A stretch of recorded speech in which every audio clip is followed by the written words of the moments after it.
is. That's right, it's time for the SpaceBro Show. The #1 Twitch Amazing Star Citizen podcast that talks about our favorite game, Star Citizen. And joining me tonight, the amazing Gio Give Money, the one, the only, Uber Nerd.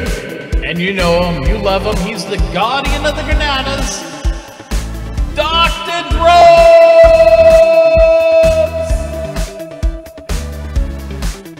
That's right, guys, and we're gonna get started right now with the SpaceBro Show. You know what we're doing, you know how we do it. And I would like to welcome all my super special guests today. How are you guys doing? Great. They're like, hey. So much hype for MItauchi. It's like, hey, we're here. Oh my gosh. So it's been a crazy busy week, but let's find out what the whole team's been up to, what they've been going through this week and strumming and doing all other stuff. We'll start out. We haven't got to see Mr. Uber Nerd in a little bit, so let's start with him. How's your week been, buddy? What have you been up to? All that good stuff. Tell us about it. Well, I survived another week in the sulfur pits with my hammer and tongs, banging away on weapons. Only this is the modern version of all that. You know, the average temperature is 84 in the workshop, and oh my god, yeah, and it's so humid. that's a normal day for me. It's nasty, humid, and like oil everywhere. So my factory gets to about 100-something degrees when it gets hot. So yeah, sounds fun. Yep, no fun. Anyways, yeah, and I got an offer to work at the post office. So truly postal now. Watch out, kids. Yeah. Yeah, first I'm making them, then I'm using them. No, never gonna happen. It's a joke, Twitch. It's a joke. Don't cancel it. Come on. They don't know what I'm making. Yeah, making bacon. Yeah, making bacon. Well, that's this also bannable, by the way. This is a crispy popping bacon, baby. That's right. Yeah. But my streaming has been, you know, I mean, I wake up really early in the morning, about 4:30 my time every day, and AM. To start streaming. And, yep. I see you on the morning when I'm getting the kids ready for school and doing all that stuff. I'm like, oh, Uber's on. There he is. So yeah, it's good. And so yeah, that's me in a nutshell. No, this is me in a nutshell. Yeah, absolutely. Cool deal. I'm trapped in a nutshell. All right, Mr. Drones, you've been out of town lately and all that good stuff. Yeah. So tell us about your week. And all I've been in New York working on a project for work, so that's been pretty much the entire focus of my week. Has been tracing down fiber runs for a very, very large project. So nice. Yeah, like payroll changing, life changing kind of money too. So are you a fiber? I'm excited. No, I do not splice fiber. Nor does he eat it. I don't. I have a very low fiber diet. You need your fibers, yo. Probably worked on that. Yep. Yeah. Oh, ketones. Yeah. Well, we're glad to have you back. Awesome. Thank you. Yeah. Good to be back. Absolutely. And Mr. Gio Get Money, obviously last but not least, the man who broke down and bought Sea of Thieves even when he swore he wouldn't do it. Wouldn't do it. He's done. But my little brothers made me because I can finally play with my little peasant brothers. So yeah, it does work good. I will give it that. You can play with console guys and PC, which I think that's the way the future should be. All of us playing games together, whatever platform you're on, you prefer. We should be able to play with each other. So I'm hoping sooner in the future that's a thing. From what I heard, it's PlayStation that's really holding it up right now. Microsoft's down, Nintendo's down, and PS4's being an asshole. So, well, hey, that's on PS4, man. You know, it's like I have a PS4, so I get that, but it's so nice to be able to play. There's certain Microsoft games that come out that I want to be able to play on PC, and I don't want to go buy a $500 Xbox to do it. So it's really cool. That's real good on Microsoft to put their exclusives on the store, so that's a good thing. So yeah, that's what I've been doing this week. I've been playing Sea of Thieves, having a ball, and we'll be talking about some of those comments from Chris tonight, which I found pretty Oh, we'll dive into that. There's varying opinions on a lot of that stuff. But you know, it's a pretty fun game for now. I'm pretty sure me and Mitt been having a lot of fun with it. Oh yeah. I mean, is it gonna last? You know, the rest of this year? Probably not, unless they update it a lot, which I'd be shocked. Well, I mean, it's like any game that you can jump in and play with like 3 or 4 buddies. I would call it like adventurous casual. It's definitely casual. It's not a super in-depth game, but it's something you can jump in, have some fun with your buddies. And, you know, if it gives me a month or 2 entertainment while I'm waiting for the next big title to come out or the next big Star Citizen drop, awesome. And I'll tell you this, the multi-crew works in it better than what Star Citizen has right now. So, hey, it's good practice. Yeah. So, and the mechanics are, pretty basic. But yeah, they're really basic. Fun, and you can play with your friends, and everyone has stuff to do on the ship. So, it's a console game that's ported to PC instead of the other way around. That's kind of what we're seeing a lot of those type of simpler games for. But it is fun, and it'll entertain us while we're through some of these, different parts. Not saying that there aren't some exciting things happening in 3.1 with some of the cool ships and all that, but we'll dive into that. There's some really cool stuff happening there as well. All right. And I got new epic chairs, so I'm very happy. No more wooden chairs. You guys got to go on Twitter. Wooden chair I've been sitting on for 5 years. Yeah. Comfy chair, finally. Yep. The man with the comfy chair. And all I need now is a laptop where I could have my good stream. There goes your ode to Jailhouse Rock. Yeah. There you go. There you go. All right, let's get that up there. So this week, we had Calling All Devs pop up there, and there's a couple things, and I'm going to let Drones talk more about some of the Calling All Devs content, because we discussed at least facets of it, that Drones had some, I'd say, strong opinions about. Yeah, we had and then we'll go around the room with that. So Drones, why don't you give us a little bit of a breakdown on at least the subjects that kind of hit you, that you were kind of like, So there was only one real point that jumped out to me as something I really didn't like, and that was the discussion of EVA, and in particular EVA from a moving ship to a moving ship, along the lines of, why would we need that? I don't know. I feel like that is a thing that we do need. I see all the time ships all flying off on their own, and it'd be nice to be able to just, fly up next to it, EVA over, and get into it. But as everyone knows, when you EVA out of a ship, if the ship's moving, you're not. Yeah, you have very little chance. You come to a stop, and very the momentum needs to be shared. Yep. Well, one of the good suggestions I've heard is, if it was an option to have, say, a decoupled EVA suit, that would kind of be a good solution. I'm not saying that's the be-all, end-all. I liked the EVA mechanics in Hellion. A lot of people hated that, but that's kind of what I'm looking for, because, it's not a whether or not I'm stationary, and it's not a whether or not I have a speed. It's what is my speed relative to the thing I'm next to, and that's, to me, a huge physics thing. I don't know. It was really weird the way they were talking about it, like it was just like not even a thought. And I'm like, really?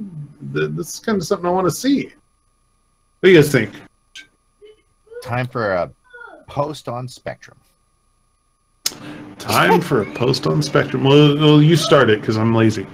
Oh, jeez. You didn't hear about the nerd? What? I didn't hear about the fact that he was lazy? Everybody knows that. That's not news. It's not news. I think those rumors were started by Drones, but he didn't follow through because he's lazy.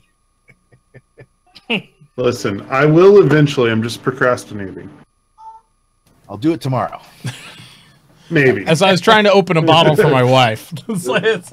We saw. It was sinking. It was sinking. Ooh, no. Big old strong muscles. All right, so yeah, well, it's not. It's more of a finesse thing that I was incapable of doing, because we bought some off-brand face soap. But either way, it wasn't opening right. But the way I do it is just bang it against the counter, and if it breaks, then you just squirt some out and use it. But there you go. That's me. That's a man solution that wasn't acceptable to her, so she exited the room. Basically, with the EVA aspect of what you're talking about, I think it would be cool to have. I like the idea of the decouple mode. I would still question where we get enough momentum to be able to actually share the same velocity of the drift of what happens. But there's one thing I like when we were talking about this before the show, me and Drones were, that I feel is it's not a bad thing, but it's one thing that prevents that type of dynamic inside the game. And that's because the suits, even though they explain the suits as having a like, oh, it's a safety thing. If you were moving too fast, the suit's supposed to like counter that, you know, slow you down. That's the way they've always explained the EVA.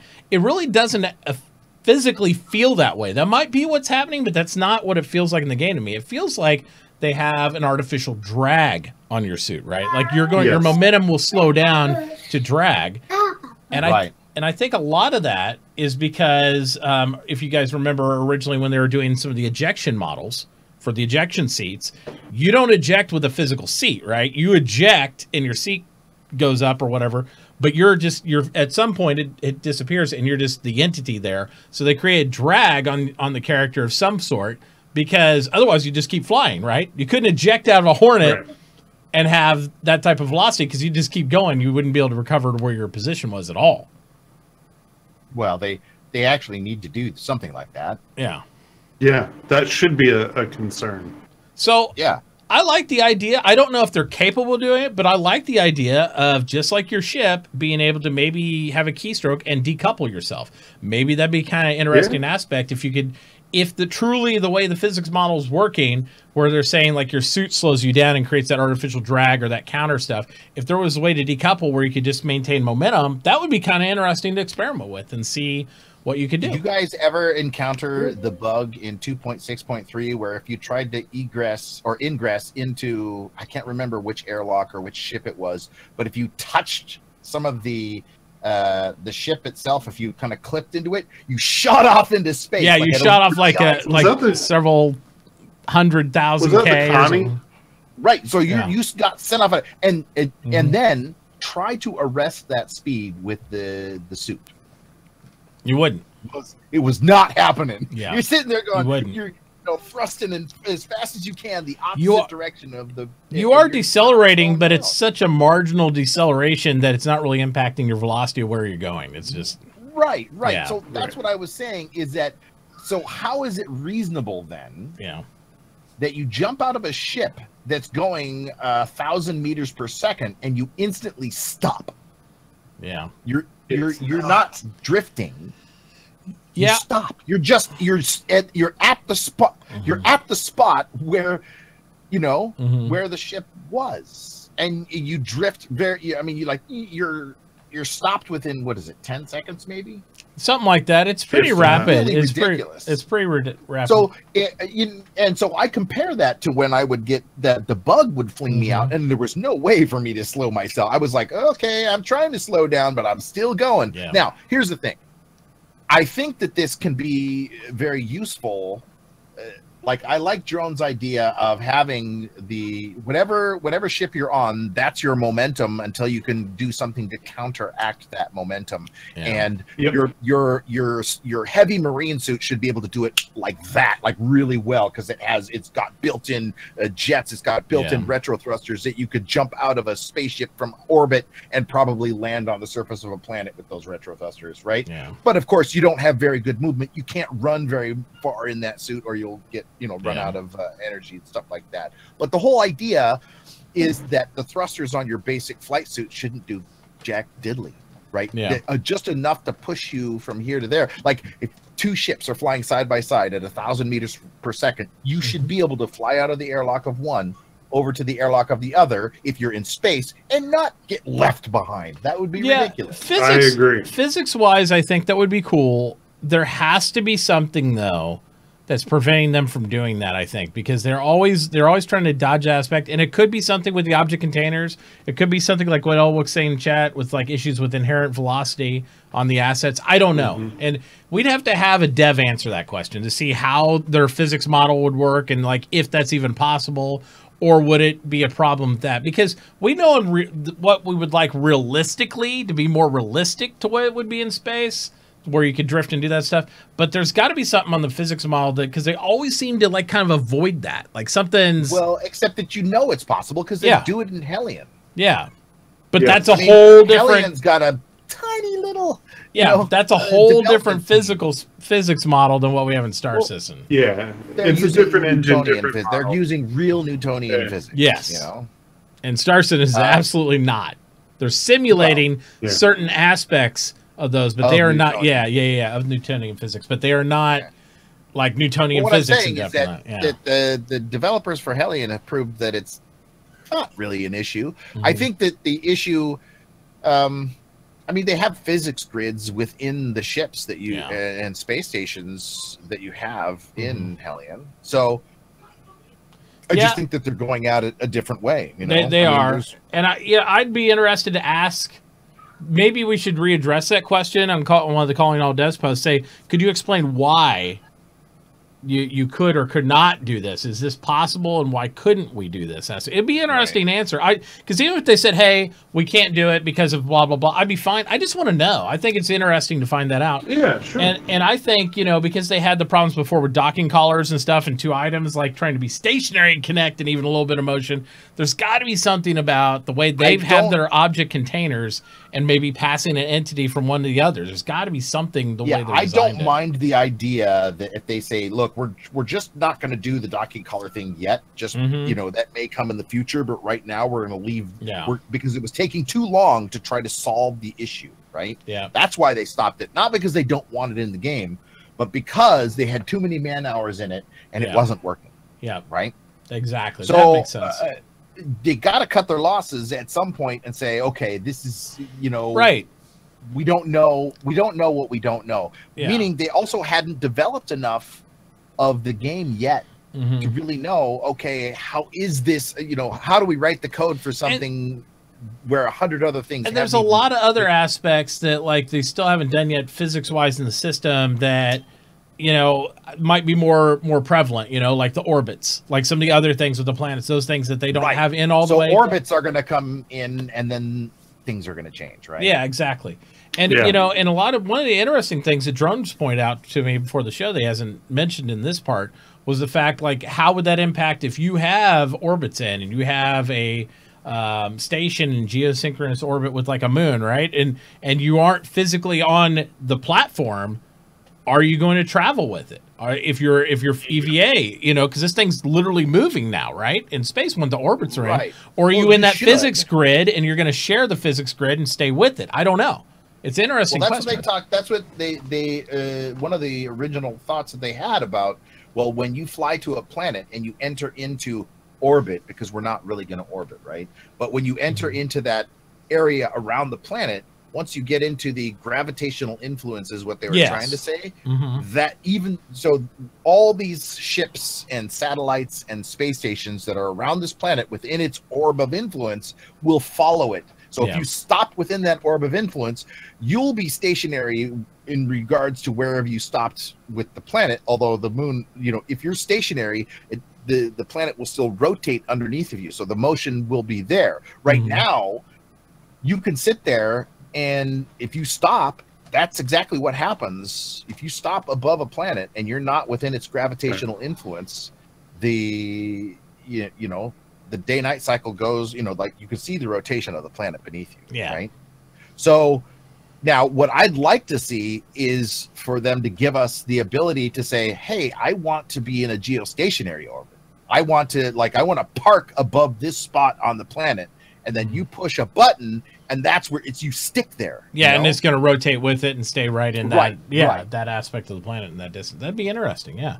Because you would think at this stage of development that humanity would have that capability pretty simplified on a ship. It would just calculate that with the computer. Yeah. And boop, it'd do it, right? That should be a feature.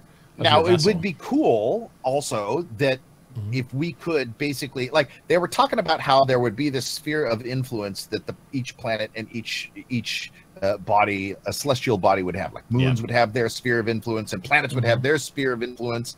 And if you flew into that sphere of influence, you would be like a fly in the amber, kind of trapped with it as it went, right? So when the planet orbits the sun, you would be there. Or if you were in the influence of a moon as it orbits a planet, you would be there. But if you stopped outside of that, you would be outside of that influence, and the moon would orbit away from you. And the planet, because you're not in that, you would see the planet and the moon orbit away from you. You could stop dead station. This is what they were saying, is that you could stop dead stationary outside of the orb of influence of either one of those bodies, and you would, and if you stayed there long enough, you would see them move away from you. I definitely see that sphere of influence thing being something that would make for some interesting effects if you were at the edge of it. You know, and Mitt, the closest thing I can liken it to is being on grid in Eve. So you know that there are times where you can play grid shenanigans where you go, okay, if I'm just outside of the grid, they don't see me. They get me on D-scan. They know I'm real close, but they don't know how close. We've used that in a lot of games. Eve was notorious for that because you could do grid foo and stretch the grid to thousands of kilometers if you wanted to. Yeah, it was interesting. Well, so my because when I heard him talk about that, I was like, well, so what happens if you fly out in front of the orbital path of a planet and park? Yeah. When the planet comes by, does the planet's grab you? Snatch you? Grab you? Snatch you? I don't know. You know, I won't be satisfied with the physics until we can actually turn back time by quickly pulsating around the planet, you know, and using its gravitational pull to, like, you know, whip us around. It's around the sun. Come on. But the planet we could do too, I bet. Maybe. No, it wouldn't be as powerful. You'd have to fly fast enough in the opposite direction of its rotation. Yeah, we'd have to. Yeah, the Superman thing. Do that. Right. That's right. That'd be interesting. Now, also in Calling All Devs, they did talk about, somebody asked about if you could actually use some of the propulsion and different types of things in order to mountain climb. Be able to project your set. They're like, no. They didn't even like that. Yeah, like, that was a sharp no. Nah, you ain't doing that. Nah. Not doing that thing. There's a couple other things there too, but it was overall not a bad Calling All Devs. You know, it's, to me, the EVA thing, I kind of knew they weren't going to do that, but I based at least at this stage with the current way the physics models are working for the character versus the ship. For some reason, I feel like the ships and the EVA aspect should work the same. And you know, like, you should be able to, if you can decouple a ship, I just feel like you should be able to decouple a suit. I don't think that necessarily means you have all the inherent velocities and all that stuff. Absolutely. But I just feel like I don't understand where we went, where it got different. And once there was decoupling the game where you can spin your self around and do that, I think it'd be really cool to get in gunfights EVA-wise and be able to couple or decouple, right? Sure. So you could drift across, decouple, flip around backwards and shoot at people, or you can maintain those things. I think it'd just make for interesting gameplay, personally. I'm not so hung up personally on the EVA thing. I think it would be cool to have two ships going and be able to jump across at the same thing. I think that'd be badass. I think everybody kind of pictures that when they think of game, different, like Interstellar and all these things where they use inherent velocities and all that, try to match up with stuff. That'd be cool. Isn't that how the game that they have designed for this, you know, like that, what do they call it? Sadabal. Yeah. Right? Isn't that how Sadabal's supposed to work? It really focuses on tractor beams a lot in Sadabal, though. Remember, because the guns have a tractor beam to kind of push and pull yourself around. Yeah, you're supposed to EVA flow a little bit, but we don't know the momentum, right? It maybe it gives you more momentum or not. But yeah, if your suit in Sadabal acts like the suits we have in the regular PU and in Star Marine, I don't think you'd get that same cool drifty. Yeah, you wouldn't get that cool drifty gameplay like that. You'd slow to stop. Maybe this is one of the reasons we don't yet have Sadabal. Yeah, probably. It could be. Even though I still think it's because somebody else put out Sadabal before they put out Sadabal. Because there's a VR game out there that looks exactly like Sadabal they put out like a year and a half ago. And then all of a sudden our Sadabal went. And I can't remember what the name of the game was that came out. VR ain't that hot. It's not that hot, but I'm telling you, it looked like the models from our Sadabal were in the game. I mean, it looked exactly. It's called Echo Arena. That's right, Echo Arena, and it looks exactly like Sadabal. And I was like, I bet you they almost dropped it just because this came out. And it wasn't hot. It wasn't like, ooh, you know, and all that stuff. But it looks like Sadabal to me. Exactly. What's it called? Echo Arena? Yeah. And I was like, oh. Well, they kind of stole CIG's Sadabal, Ender's Game. It's the same thing. And I also feel like the reason they kind of quietly went away from that is because basically when they're talking about doing Saddle Ball and Star Marine and all this other stuff, somebody else did it before they did, and I don't think they want to highlight that. It's like, oh, these guys did it and they came out. Because it was like it came out, and I didn't hear if it did well or not. I assume it didn't because it's just a VR little port. But where was it at? It was on Oculus, right? No, Vive, I think, right? Probably on both. It says on Rift Experience, so let's see here. Oh, there it is. Yeah, I put it up there. Look at this. Right here, watch. Yeah. Check this out. I mean, I'm serious. It's literally here's the whole thing. In zero gravity. That would be pretty fun. I mean, passes go farther. How much that game playing, bud? Strikes hit harder. Stakes get higher. And victory tastes sweeter. Okay, where? It's on the Oculus. That means it's exclusive. Is zero G. Yeah, and that's probably why a lot of people that really didn't take on in the Echo Arena. I hate Oculus. That's fucking. It's rated. It's rated 4.2 out of 5 for the rating scale. I mean, some people.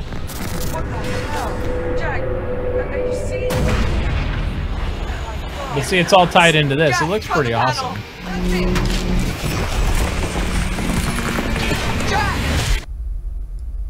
Yep. It was supposed to be the original port, and to come out with that whole little single-player campaign called Lone Echo, where you're like the robot trying to support your human to like survive like a catastrophic event in space and stuff. But I was like, that's Saddle Ball right there. I mean, literally with the goals and everything. So I think that's also like why it's probably not high priority. You can just literally do, and it's already VR, because then people will be like, hey, why is it Saddle Ball in VR? You know, because it's like they already got a whole game made that way. So yeah, but you know, it's a lot easier to get something out like that when that's your whole focus as a game company, you know, and that they pushed out that game and stuff, and that obviously wasn't CIG's focus at the time, and so that's why I think it remains, you know, not that. But now, you know, if Chris still makes Saddle Ball, which he says it's planned, you know, down the road and all that stuff to finish that up. They're probably going to completely redesign it. Oh, they will. They'll redesign it, and it'll be it'll be a lot better or different and all that stuff. They won't want to use that exact model. So I am sure that's just the way it goes. They'll put their own twist to it. All right. So then we had, and we'll talk about it briefly, ATV. Now, I won't say I have strong opinions about the ATV, because I totally accept after the whole explanation they did last year, like every episode of every show is not for everybody. Yada, yada, yada. I just personally, the reason I didn't care so much for that ATV, now that Aaron Kyler Davis report of the studio report was fine. It was good. It was solid. Very good. But the whole sound thing, it wasn't bad. All the people there work really hard and they do an amazing job. And sound is like really a large portion of what makes Star Citizen I have to say, so immersive. I'm not interested in what they have to say so much. Yeah. Not that I'm not interested in it. It's just that I can't understand the technology and can't. I'm not a sound guy. Yeah. But I know. I have friends who would probably love what they were talking about. Yeah. And but I don't. I'm not a sound tech guy. I'm like not into all the different, you know, aspects of sound. And we had a lot of people in the community that liked it too. They told me in chat. I have to say that the sound, the sound and the music and the special effect sounds in Star Citizen are freaking phenomenal. Top notch. They really are. They are stunningly. I mean, wow. In some cases, if you're wearing headphones and you just got your big screen in front of you and everything's dark around you, wow. You know, the sounds are really. They're good. They're really, and the music. They've actually. I have noticed. So when I was on stream this morning, it's funny because I watched the ATV and watched the sound. I was like, oh, okay, you know. But then today I was playing 3.1 on stream, and we were in the Reclaimer going to Daymar, and the music and the changes and everything. You know, it's like it was perfect. It was like it was not.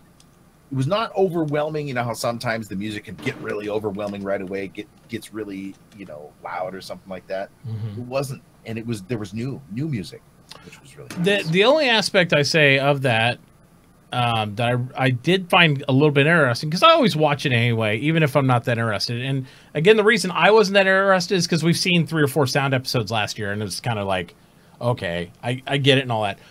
I did like the procedurally generated music, the little in depth, how they were showing variations. Like it could choose to do this, and like the way he made the next piece of the music flow through, it could go from this part of the score to this part or this part, and it would still be the same feel, but it would mix it up so it wasn't like redundant all the time. So you might have 3 different pieces of music to still give you the excited feel. So I thought that was kind of cool. It almost felt like the subsumption for AI, right? Like it has choices of what it could choose from, or randomization and stuff.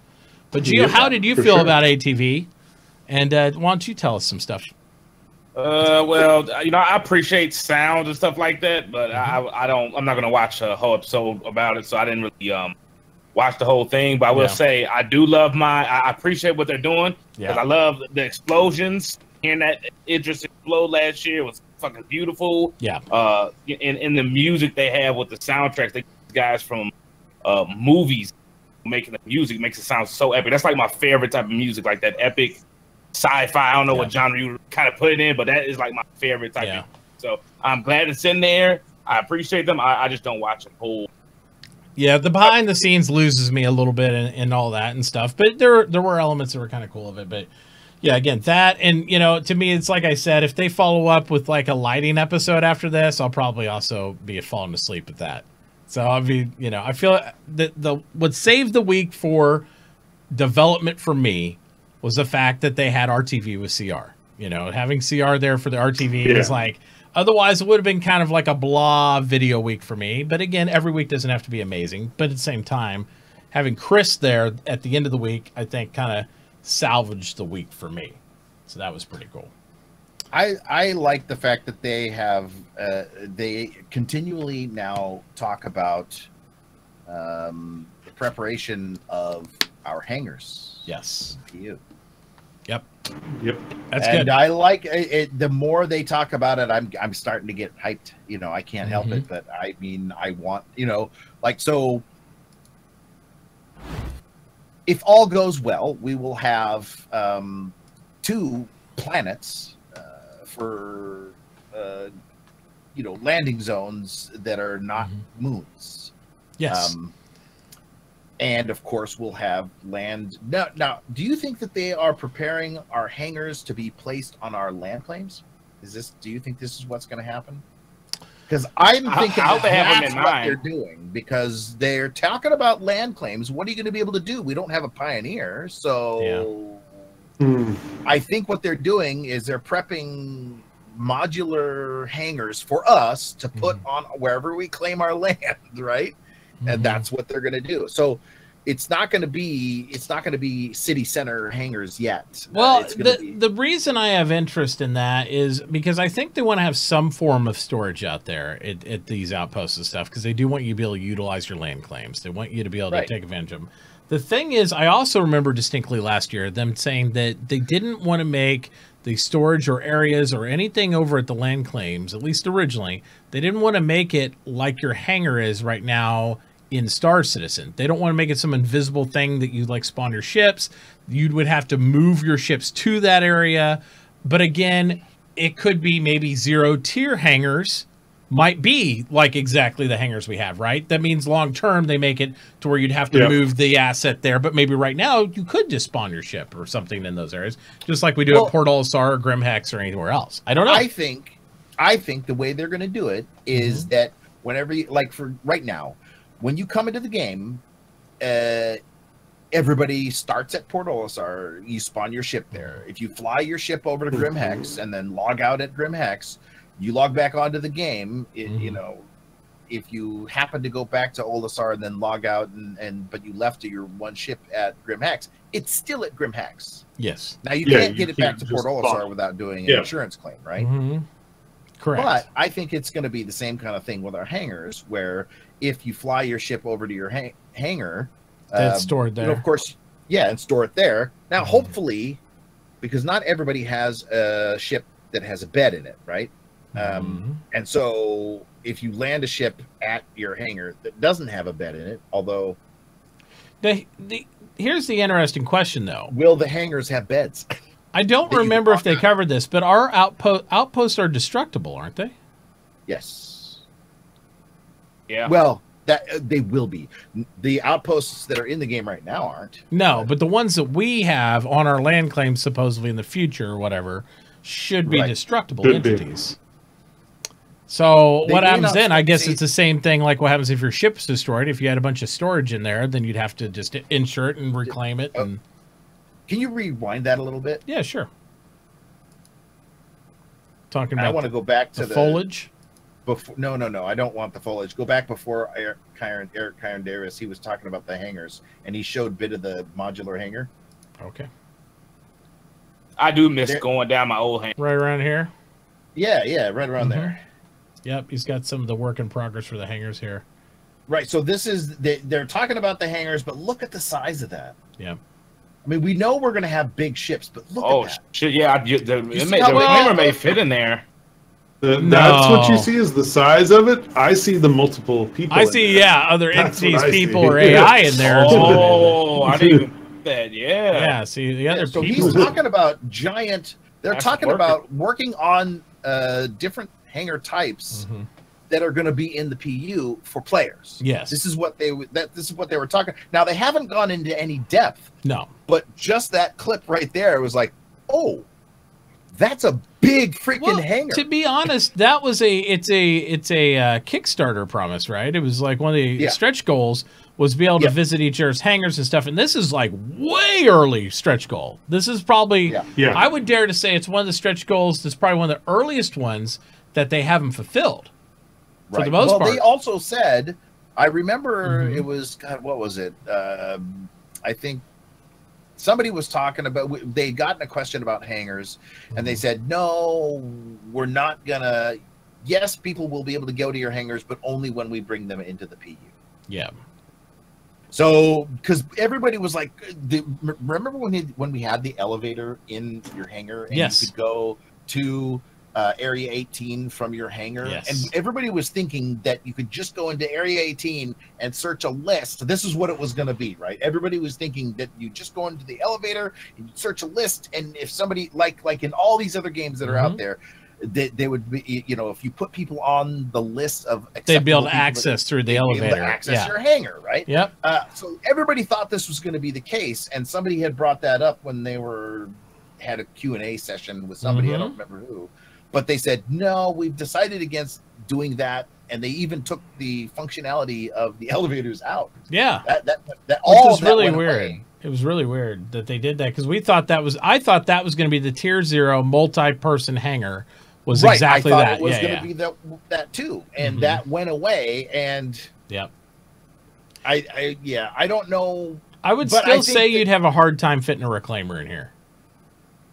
In that hangar? In this specific hangar, yes. I don't know, because we don't get big enough. We don't get a good enough view of it. Yeah, but look even the distance. This reminds me about the size of the regular 00 pad, not the new one. The new 00 pad is so flipping big. I don't think that reclaimer would fit through that door even width-wise. No, I don't think so. Not this specific. I'm not saying they wouldn't have some that could, but this one specifically, not this one. The one that you you would have to make them all the same, though.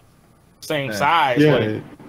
No, you could have a bunch of different types of hangars. Yeah, you don't. The big hangar would be expensive. One of these doors, like if you look in the beginning of this section here, you could go out. Let's see. Let me go back a couple seconds. Like over here. What if you want your big ships in that hangar though, and not like one of the other ones? Why couldn't you just spawn them outside on a pad? Maybe there's something you could do out there, or well, it's kind of like at some point you can't spawn in a hangar, and we don't know where that line is, right? You aren't going to spawn your Idris in the hangar. They're just not. Yeah. They're not going to do that. See, yeah. The way I'm thinking is spawning. I don't think should be a thing long term. It should be the ships where you landed it. Yeah. You know, like I agree. You walk in and it's there because it's physically there. That's the problem though. You have to realize though, people like Clifford have $52,000 of spaceships in this game. they're not going to continually, because this is what they ran into in the beginning, right? They wanted you to be able to see all your ships in the hangar, in the very first hangars they had. People had too many spaceships, and they kept making modules attached to it, right? So we had these ever-expansive hangars to the point where they're like, the hangars are too big. We can't have all this shit in here because they were rendering out, like, I mean, some people had 70, 80 ships. So that I don't see as a problem, because you wouldn't try to squeeze all your ships into a single hangar. Oh, you would be required underestimate to maintain multiple hangars. You underestimate people. The whole sit and fits thing would come into play. Somebody would have every ship stacked on top of each other. I'll be honest with you. The first thought I had when you guys were talking about, you know, seeing a list of people's hangars you have access to and going in there, I was like, gee, I wonder how many boxes it would take to fill Mitt's hangar so full that he couldn't get a ship out. Yeah, exactly. Come in and you're like, you're literally boxed in, right? Like you're literally boxed in. But yeah, I don't know. I can get down. What I'd like to see animation wise, instead of it appearing, I'd like to see the whole, you know, and I know it's all quasi, wherever the elevator goes down and your ship comes up on it. So it came from somewhere. It was like it was in some storage thing. You know, like in Japan, they have those car elevators. You store your car and it rotates through a rack. Yeah, they did say that they're going to do that. Yeah. And that's what I'd like to see. The question the pop in and pop out of the spawning of ships, that's going away. Yeah, that's going to be done. That's going to be done. It's still going to happen, but it's going to happen out of sight. Yeah, and then it will it will come, like you said, come up on an elevator or. Boy, the reclaimer's going to take one big effing elevator, dude. It's like the ground to open up. To be honest, though, they're already thinking about that line, because that's what they intend to do with the fabrication of modules from the Pioneer. Yeah. They said, you know, it's going to be built, you're just not going to see it, right? You know, and then it'll just kind of be pushed out, and poof, there's I think the they module. Want you to see it, though. I think they want you to see on the Pioneer. I want to be able to put that stuff together. You know, I want to be able to, like Legos or something. You know, I want to be able to. And maybe they'll make us do something like that on a smaller screen and then push the button. Well, you also have to remember, we're never. Yeah. The one thing I'm disappointed with the Pioneer a little bit is the fact you won't be able to scale up. You can literally only make Outposts. And as we know, as it be involved in all MMOs, eventually the smallest feature that you're building becomes really minor in the overall game. After, you know, years go by and the game grows, it's like, oh, you have Outposts. Well, these guys are making villages and towns and these things and stuff. So Outposts not multi-story, multi-story with it, which is kind of not until the ship sale in 2020 with the ship that does that. Oh, you know, it's like a planet eater that poops out villages. It's like, oh, you have the Pioneer. Have you bought the Pioneer 2? You know, it's like 2 times. Yeah. Pioneer Mark II. Let's go. Yeah, it's crazy sauce. But no, I appreciate what it does. But again, after they started talking about villages and these other things, I'm like, well, how are you thinking about building those? Because it's like you have this $850, $900 Pioneer, and I'm like, well, how do you build these? Because we asked, and they answered the question. The Pioneer will not build villages. It only does Outposts. It only does Outposts. It only does the smallest one. And I'm like, well, that's cool, but wow, it seems like such a single-use ship now to me. I'm like, can I fabricate any other type of structure or something else with it? I mean, you know, for $1,000 ship, I want to be able to do more than just one thing with it. I don't know. Something to think about.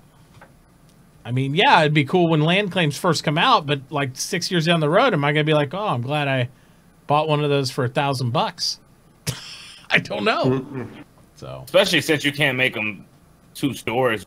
Well, I mean, even 2 stories would be irrelevant if you have upgraded cities and villages and stuff. I mean, the Outpost is a very single-use item in the old overall scheme of things. In the beginning, it's going to be the end-all, be-all because that's what there is. Still is going to be the end-all, be-all for certain play types. For certain, if you are out on the outskirts of the known universe in extraordinarily, you know, not very well. I mean, and as long as they make Outpost destructible, it'll be worth it. You can still create villages of outposts, you know, roads in between them. I mean, they're going to be all single like story. little things all in between. They did say Commander Benkai's talking about can it make roads? The Pioneer cannot make roads. You will be able to have roads in the game, but the Pioneer does nothing but makes outposts. That's it. There probably is going to be some vehicle that we've either seen bits. Oh my god, I want to buy the road layer vehicle so I can just make streets. Have a big roller. Dude, I would make racetracks everywhere. I'm just like, look, he's making another donut track. It's like, oh yeah, Hot Wheels track. Yeah, it'd be great. But no, with a loop-de-loop. If they make, and I really hope they hold to this, I really hope the outposts are destructible and stay that way, because I would hate to see it to where outposts aren't destructible, and then you end up with a similar issue like what they had in EVE. Remember when they first made the big, you could make the player on stations and you couldn't destroy them, and then at some point, almost every single system had all the player stations you could possibly make, and so then they had to go in and say, okay, now we have to rethink this, and they had to build a whole different aspect to EVE Online.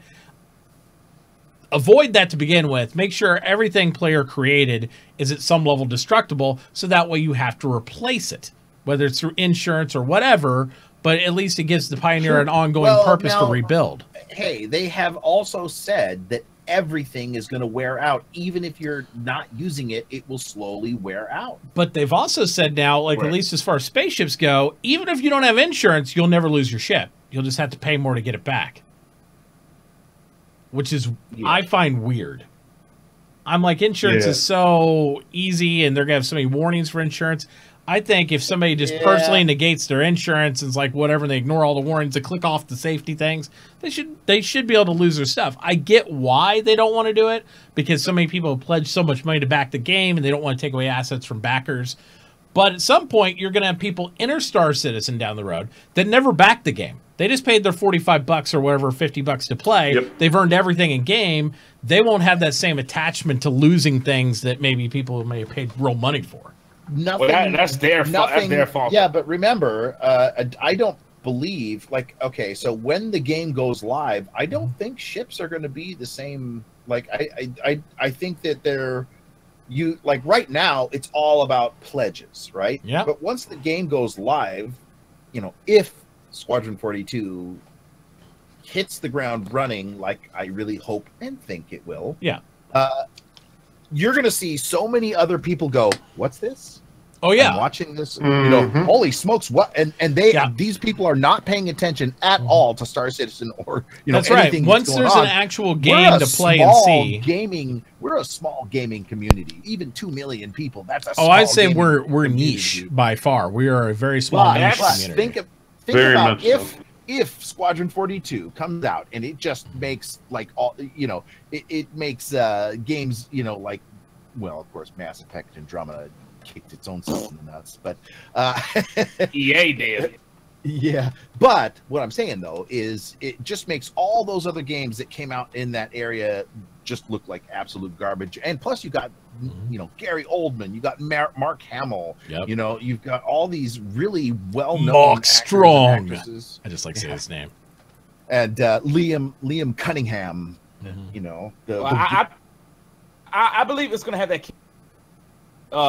It was that was a very niche game too, and like people did not have a clue. And I backed that years ago, and now it's like big things sliced bread. Like, yeah, we backed this, we knew about the ideal, and everyone loves the game. So I think that's what's gonna happen with hopefully Squadron 42, maybe to a bigger scale. You know, your audio cut out right when you said whatever game you said. Your audio cut out, so I have no idea what game you're referring to. Kingdom Come. Kingdom Come. Oh, Kingdom. There you go. Okay.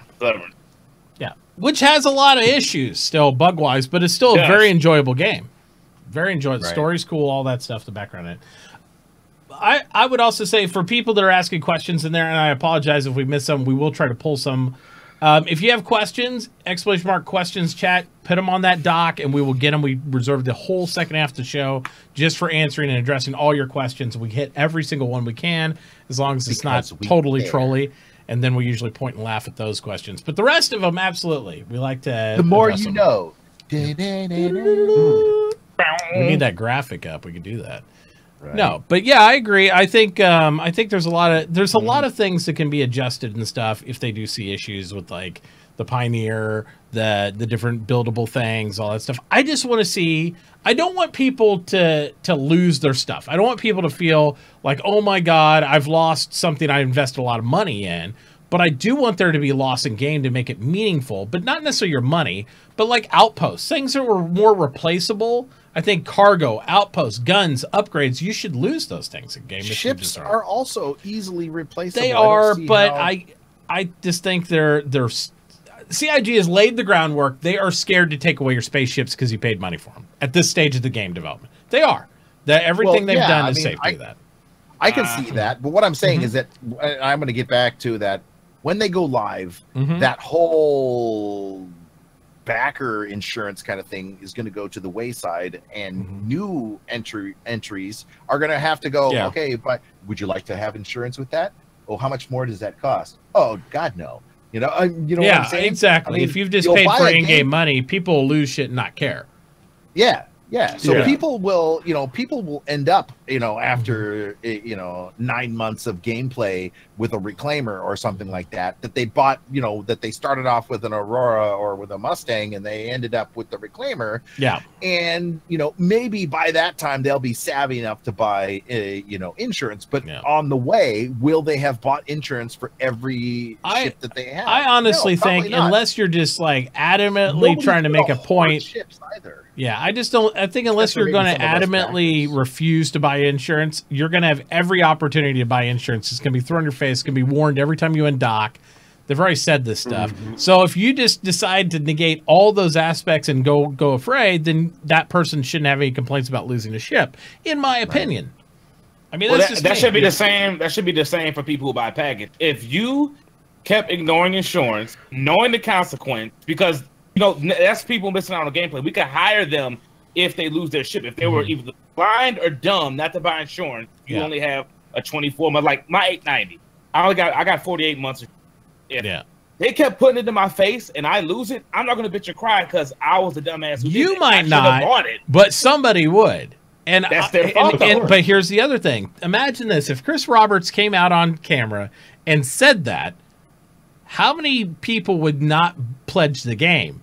Because I think that's the other thing, because it was like, well, I want guarantees that I know I'm going to get my ship back. Oh, don't worry, you won't lose it, is basically what they're saying in many cases. Because they're now saying, and this has been said a couple times, even if you lose your ship for not having insurance, you're going to have the opportunity to buy it back just at an increased in-game cost. So it doesn't ever go off your account. It just knows it's destroyed in your account. You don't have a timer to get it back now, right? Because it's not insured. But you'll have an opportunity to still buy that ship. So if I lose a rare ship in-game, it's not insured, I'm still going to be able to get that ship back. It won't go out of the system of the game still. And I don't know how I feel about that. That's one thing I like about Eve. If you lose your ship, you lose. Well, yeah, Eve Online is hardcore though, and they're like, hey, if you don't fly what you can't afford to lose. And I do think that they're worried about, so like Gels is saying, some legal issues. I do think they're worried about some of that, even though they write everything off in the game that this is a pledge, blah, blah, blah. And legally, I think they'd be solvent. It's more of a PR factor. You don't want to have a bunch of lawsuits from some random people that dropped several $1,000s in the game saying, oh my God, I lost my shit and I want it back. And then, when do people hold accountability for themselves? Like, well, I don't want to, because like it's 2018 and we have the internet, and ever since it was invented, we're not accountable for anything. That's unreal. Like the 890 is probably my only ship besides my starship that has standard insurance, not LTI. All my ships have LTI. Yeah, and just me, like, okay, if you ignore it, that's what happens. That is the consequence. Like if I ride around in real life with no insurance, I know the consequence if I hit someone. Yeah, that's just a risk you take. Yeah. And I think it's more like, it's not so much, and I know some people don't necessarily agree with that perspective, and I see people in chat and next and near, and everybody's like, I don't see the problem. If you bought it in real life, you should always have it, and if you didn't, then you'd lose it, and all that stuff. And I get that, but I think it's also the concern that I've seen so many games die because the one mechanic that they always forget about is having supply and demand. And supply and demand requires loss. If you have too much shit that never disappears in a game, and there is no loss, there's no reason to build more. And then eventually you That's have why- like Star Wars that's Galaxy why. where everyone's a Jedi. Everyone has everything. And it just like, oh, who cares? You're not a special snowflake. Everybody has a reclaimer. I'm not going to fly on yours. You know, there's no way to lose stuff. And I get both aspects. I don't want to kick people in the gonads and say, you know, oh my God, you know, you lose all your things. But at some point, you have to have some accountability, or there has to be something in the game that gets destroyed to make the demand of, hey, MItauchi, we want you to go out and mine more materials so we can build more stuff. Well, so that's also why supply routes, trade routes, mineral supplies, all these other things are going to play into how long it's going to take to replace your ship. Now, the smaller ships will be replaced easier, except for in areas that are being strangled by, I don't know, a blockade of pirates or whatever. So if you go and you lose your ship, you know, your ship blows up, you eject it out of it safely, you go to the nearest space station, you go, yeah, I'd like to, you know, I'd like to, you know, claim, you know, insurance claim on my Aurora. It should be just a couple of minutes. 24 hours. What? That's impossible. Well, it's an Aurora. And I want to speed it up. No speed up. We are in a current blockade situation. It's like, if they do that kind of thing, they can. Remember, they said they are going to be manipulating the economy in the back end. Absolutely, they are. That's part of the reason it's an NPC-controlled universe and not a player-controlled universe. Right. So that, instead of like what Eve does, is it allows everybody, it allows that loss to happen where it's real loss. You just spent $5,000 amassing your fleet, and boom, it's all gone. I will say this. I am very hopeful that with the mechanics they have of time, and if you bought it for in-game cash, like everybody's saying, if you bought it for in-game cash, or if you bought it for real money currency, you have the opportunity to buy it back for in-game, I am okay with this as long as it's as expensive as a new ship. So what the in-game purchase gives you is, if you bought a rare ship that's not always available because you did back and you spent that real life money to get it, you'll always have the opportunity to repurchase it. It'll just cost you a shit ton in game. Also, it might take a long time. Yes. You know, like, for example, I don't want, you know, oh, I just crashed my Idris. Let's go and claim it. Yeah. Oh, hurry up. 3 days. No. I don't want to see it Idris replaced in 3 days. No. Unless you are right at the freaking Idris factory. You know what I'm saying? Like a fucking month. Like, if you got to be at the shipyards to be going, and then maybe, you know. The only way you replace an Idris in 3 days should be if you buy another Idris in game, in my opinion. Well, how about so Uber Nerd, seriously, how about taking that to the serious thing of saying, what if you had to travel further to get it sooner? So there you go. There you go. That would be another that you know, like which will speed up the, maybe you could fly to the non-play where they're building it and you know, get a hotel room. But it would take you it would take you in-game time to get there, obviously. But it would speed up the not playing time that you would be sitting waiting. I also think if you're a Idris owner and say you have, even if you wanted to be like 99% NPC crew, if you just like mulligan your ship into like fleets and you die and you lose the ship and all this stuff, it doesn't matter how much money and all this stuff you have.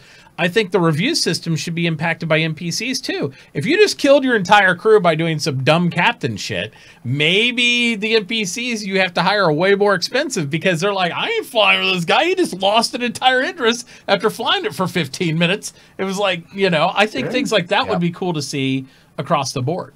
You know, but NPCs don't care if you kill them, apparently. I'm always talking with people on my stream about what I think about these giant multi-crew ships. You know, now, the Reclaimer aside, which is really what you have 5 people on that, you know, like it's a physically big ship, but it is not a large crewed ship to operate. Which is shocking. But if you look at like the Idris, you know, it's a military vessel, so it makes sense that it has a crew of 80, right? Now, when they say minimum crew, if you look on the specs, I said, you know what? I thought about that, and I would like to say the minimum crew is 8, the maximum is 28, and I think that CIG should go, it's still that, but for players. Yeah, you can't crew an Idris with 80 players. Only 28. That's the maximum. Yeah. The rest you have to, you have to get, the janitor. You can't have a player be a janitor or whatever. Well, that's all the networking may allow, though. We don't Well- know how far the network. Well, we also have to remember the 81 players they talk about on the Idris crew, again, is a lot of filler for Squadron 42. There's a lot of redundant roles. There's extra Marines you have on board. There's all these things where maybe on an Idris eventually down the road, you'd be able to get that many people shoved in, but you wouldn't even need that to fill all the roles of the Idris. It's just like to pack it in. I'm saying that that's the maximum capacity. But what I'm saying, though, is that when it says the minimum for an Idris to even function is 8, right? Something, And I would like to see that be 8 players, not 1 player and 8 and NPCs, 7 NPCs. yeah. No. Mm-hmm. That would fly on a ship that is like Reclaimer and smaller size. You know what I mean? That would fly when your crew doesn't actually have to be that big. I want to see a requirement of the Javelin, or a requirement of the Idris, or a requirement of these ships that are capital, the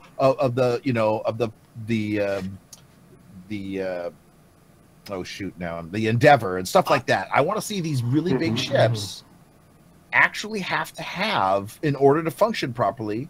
I mean, you could fly it like I could in real life. I can, probably steer a super tanker, but I guarantee you I couldn't, couldn't start the engines. I couldn't maintain it. You couldn't do all there's the a whole rules, bunch of stuff. So what I want to see is that I want to see a minimum player contingent for some of the really big ships, because what I don't want to see in the problem is 100 Idrises with 100 players, individually, 99 crew on it. I don't want to see that. The one contingent I'd have problem with that is the fact is, I agree. I think multiplayer ships of that capacity and size should require more players. I don't think they'll do that. Here's the balance. I think it's going to be a crappy game. It's going to make gameplay around those big ships really crappy. Here's the way you get around it, though. The way you get around it is, if let's say I'm a captain and I have 7 NPCs for my Idris and we're doing minimum skeleton crew, I have to micromanage that crew to where that's all I'm doing gameplay wise. I'm literally have to tell to make it almost, I wouldn't say not fun, but make it so inefficient for me to do that without at least having a minimum amount of 8 players to where I'll lose the ship. Didn't they already tell us we're not going to have to? They don't want it to be Sim Citizen, right? They don't. They already told us that we're not going to have to micromanage our NPCs. So how do you figure you're going to have to micromanage? Because I don't. Well, that's really the role of a captain, though, right? Like you're not the pilot at that point. It depends. We're not telling them when to poop, when to pee, or all that stuff. Right. But at the same time, I think you're not going to be able to verbally to say, "Hey, Joe, plot a course to XYZ." You're going to have to plot the course, issue command to him, and do that stuff. Even from that microman, I just don't think it's going to be that fun. One of those inner thought command wheels available for you. Or you push the comm system on your chair, and you're going to have to radio the guy in the engine room. Oh, we need you to start an engine, and you have to do sort of the inner thought on that. And I don't know. I'm already getting a little burnt out on the inner thought, to be honest. It's not bad, but it's like when they showed the demo of it, it's been middle of last year, and they showed inner thought bubbles expanding to inner thought bubbles. I have a problem with that. I don't want to make this a mind map tree to where I go, contact Joe, what do I tell Joe to do, and just keep expanding these bubbles, because it's okay when it's just right there and intuitive, but if it keeps expanding off to something else, I'm just not going to like it. Because we already complained about some of the menu options when you go into the map, and then, I'm flying a fighter. I just want to go to the OM there, and I got to go plot a course to go to the target I can see just a few hundred kilometers away. I think I should just be able to look at it, hit the button, and go right there short distance, or plot a course for a long distance that might have objects. And you don't want it to be bespoke of many options that are bespoke of many other. Well, no, because it's like, okay, we need gunners to the turrets of my Idris or something. Okay, let's command mind map wheel to this guy, and then tell Joe to get in gun number 1, and we're gonna tell Fred to get in gun number. I'm getting shot at. It just seems like, to me, as a single player, there should be a simple command for that, like man your stations. Done. Maybe. I don't know. I'm kind of torn on it, because I do want it to be more players. I want one player, like they're saying in chat, like Ben Guy says, I want one player to be the equivalent of 10 NPCs. One guy it would be that much more efficient, not only because I can verbally command to him, but I just don't want NPCs to be like, oh, Jack's not here. I'm not even going to notice if he's not here because I'll have this NPC I hired for 20,000 UEC. My concern is there are going to be jobs that NPCs just won't be able to do. I mean, even in real, I mean, they're just not that. So the AI is my biggest concern with multi-crew on large ships is the boredom factor of players who are in a role that isn't necessarily needed consistently. Yeah. So I'm a gunner, but we've got to travel 10 systems. You need to sit there for 2 hours. That's not going to work. No, and I'm okay with swapping out players NPCs. aren't going to do that. Yeah. Well, that's where the javelin basketball court comes in. Yeah. And the video games. Yeah. Dance armoring. Shuffleboard. Let's do it. No, but I agree. I think you have the NPCs do the constant mundane task and then facilitate those roles like, sitting in the guns when you don't know what's happening, but you can swap them out, right? You can sit there and be like, okay, I'm going to take over his position and then he'll go fill a different role or something like that. And that's fine because you're right. People aren't going to want to sit in the gun the whole time when there's no fighting. They aren't going to want to, do certain aspects with the whole thing. But again, the other balance to that is part of the deal of being on a big ass ship is you're going to do a lot of boring shit before the action happens too. That's just how it goes. Yep. I mean, you're not always going to be able to be, Mr. Sulu doing, special pattern delta maneuvers and shit like that. Sometimes you're just going to be sitting there and hitting the button and flying through space and waiting a while. That's how it goes, man. I just don't know how well perceived that'll be with the community because, like, you and I, we both spend a lot of time in Eve, so there are literally warp to gate Y2, jump and wait. Warp to gate W21, waiting for jump. Hours. Whole fleet align moon 2, jump. Just like sit there. Now, we're on the gate. Okay, everybody pull back, full ball, 50K, hold and wait. That's it. And continue to wait. And wait. 5 hours later, the fleet you're waiting for shows up. No, 5 hours later, the friendly fleet you didn't know were friendly jumped in you and you just annihilated each other. And then you get comms for a Russian that's really angry on your comms. And then you're like, oh, I didn't realize blue on blue in a broken Russian accent. And it's like, oh, shit, sorry. That's what happens at Eve. It's like, well, one of the things I've never done that. One of the things I realized, I haven't either, and you can't prove I did. One of the things I realized in the Terrapin is they had like 6 spots on there where you could take out components. And just for a 2-man ship like that, when shit breaks down and you got to replace it and fix it, kind of, I can see if these, when shit breaks down, everyone's got to stop what they're doing and fix everything. So I'm thinking that's what may happen with some of these big ships. Because if that little ship has all those components, could you imagine an Idris or... Yeah, but that's the thing. That's why you have certain NPCs do some attacks. So, like, you see the engineer in the Squadron 42 aspect when they're looking at components. They're walking through, and they're looking at each, inspecting them to see maintenance. And so maybe when you identify a component or something like that, there are players who want to do a lot of repair and have fun with that. That's the aspect of the game they like, and then they can jump in and do that. But they don't want to walk the hallway and inspect everything for hours and hours of flight, just mundane tasks like that all the time. That's why you have different things and different systems for that. I think it'll be good. So we'll see what happens with all that stuff. But again, there's just a lot of questions, and we won't know the perfect answers until we feel it or touch it or actually get into that aspect of gameplay. I think that's just something we're going to have to kind of accept as a community. It's just like we were talking about last week with the knee-jerk reactions to like the golf swing, or some of the other mechanics when people freak out, and we haven't tested them in game, and we're like, oh, that sounds terrible, I'm never gonna. That's the worst thing ever. And we make a Reddit post and upvote it 1,200 times. Golf swing coming back. Yeah. So it's bringing it back. Yeah, but I mean, again, we take it out of context. The golf swing was intended for like fighter craft and low end like scanning. It's not, if you're in a Hornet, you shouldn't have a full scanning prefla command system to do stuff because that's not the role of the ship. Nope. But maybe a Terrapin does. Terrapin. Exactly. Terrapin has dedicated roles and screens and shit for that stuff. So it's a whole different more complex. Yeah.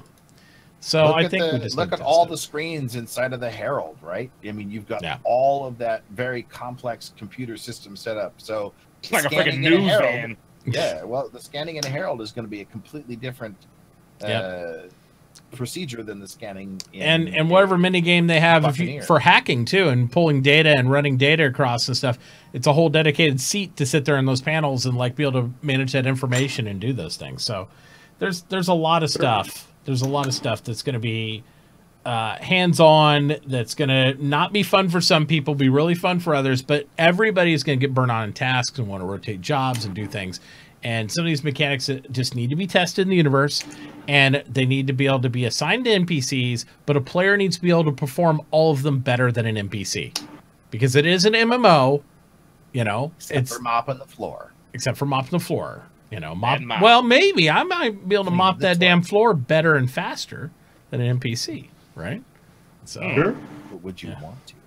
If you're skilled at it. If I'm really good at it. Maybe I'm hiding on your Idris and I'm being the janitor. So maybe I do want to be badass at it. So you hire me over an NPC. I'm like, so you don't even know I mop these floors better than anybody else. That's what I want to do. I'll just be a little old white working dude. For just other like people is what I continually dream about. The being able to have one of my character slots be a longshoreman in the verse, you know, loading and unloading cargo ships at different ports, you know, making my money without having a ship.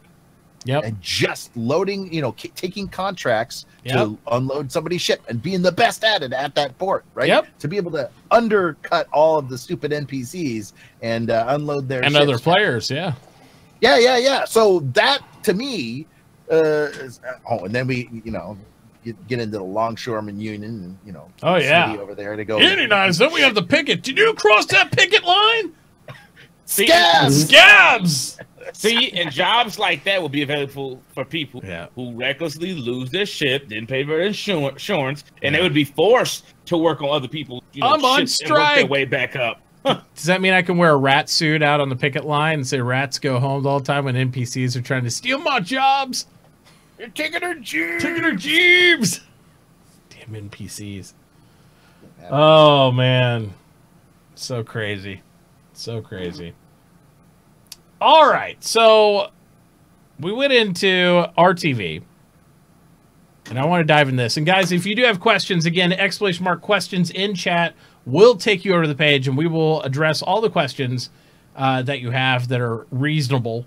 If you're trying to troll and stuff, you'll probably get pointed and laughed at, and that's about it. But if you have questions, comments, or topics of discussion that you want to discuss regarding this week's development or Star Citizen in general, please ask them there. Make sure you're also entering the awesome giveaway. It is for 500 entries into the $250 SpaceBro giveaway for a Vulcan and a starter package. And it will be drawn on the last day of this month, so make sure you're getting into that. A little extra sauce on it. I really liked the RTV. There was some comments and stuff from Chris and other things that I didn't care for, but overall I thought it was good. Anytime we can get CR on camera, I'm happy because it gives you reassurances, it gives you more definition in certain areas, and it really lets you know the overall direction of where they're thinking, where their head's at, where the game's going in the not so distant future. So I really appreciate when Chris takes the time to do it. But I want to go, we'll go around the room and we're going to talk a little bit about personal aspects, personal highlights of what they thought from RTV, what people's opinions were, or anything like that on what was discussed. And then we'll probably dive into some viewer questions here. So we'll start out with drones. RTV topics. Like what's maybe surprised you, or what you like, what you didn't like? Just kind of give a couple highlights. From the RTV, the only thing I want to know is, why does Chris hate Sea of Thieves? I don't think he hates it. I really don't think he hates it. What did they do to you, man? I didn't take Sea of Thieves as a negative. I bet you money Chris is probably playing Sea of Thieves. There were two call-outs. There was, but I think it's just exactly positive. I think it's just drawing highlights of what's hot right now in his mind of what's out there new. And he's just drawing comparisons, but that's just maybe he's even playing it himself. It seems like Chris plays a lot of games, so I wouldn't surprise me. I'm sure he does. Yeah, I would have no doubt that considering Xylo and Disco are playing it. I don't think he would make analogies if he hadn't played it. Like I can't see him doing. He that. doesn't. It One thing make about sense. Mr. Roberts is I don't feel like he's the type of person that wants to talk about something he knows nothing about. He wants to have some Absolutely agree. background. He does a little bit of research. Has some idea of what's going on with something before he speaks Yeah, on it. he's no Derek Smart. Who? Who? I don't know. Some guy. Anyway. That's a guy who You can't say that name. Nothing about. Like I know a guy named Can't Derek say that name Dumb. around Geo Yeah. on I don't Mitt's channel. Don't do this. Oh, I don't man. know about Derek Smart. I know Derek Dumb. Though.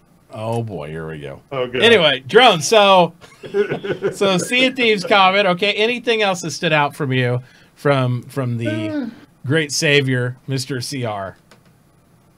Not really. Not really? Just pretty nothing much that really jumped out at me as surprising. business as usual there. Yeah.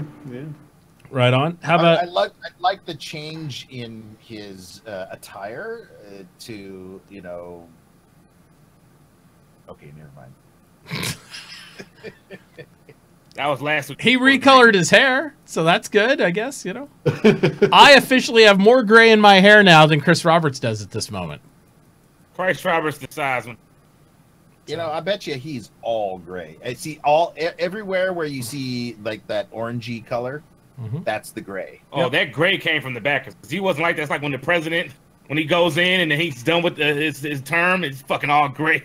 He comes out of office. Yeah. All fucking gray. I think that's what's going on with Chris. Like, God, That wasn't gray hair. That was talcum powder. They do that. They're all doing the same thing. They think they have to because of the whole wearing wigs thing way back then. We're going back to the throwbacks.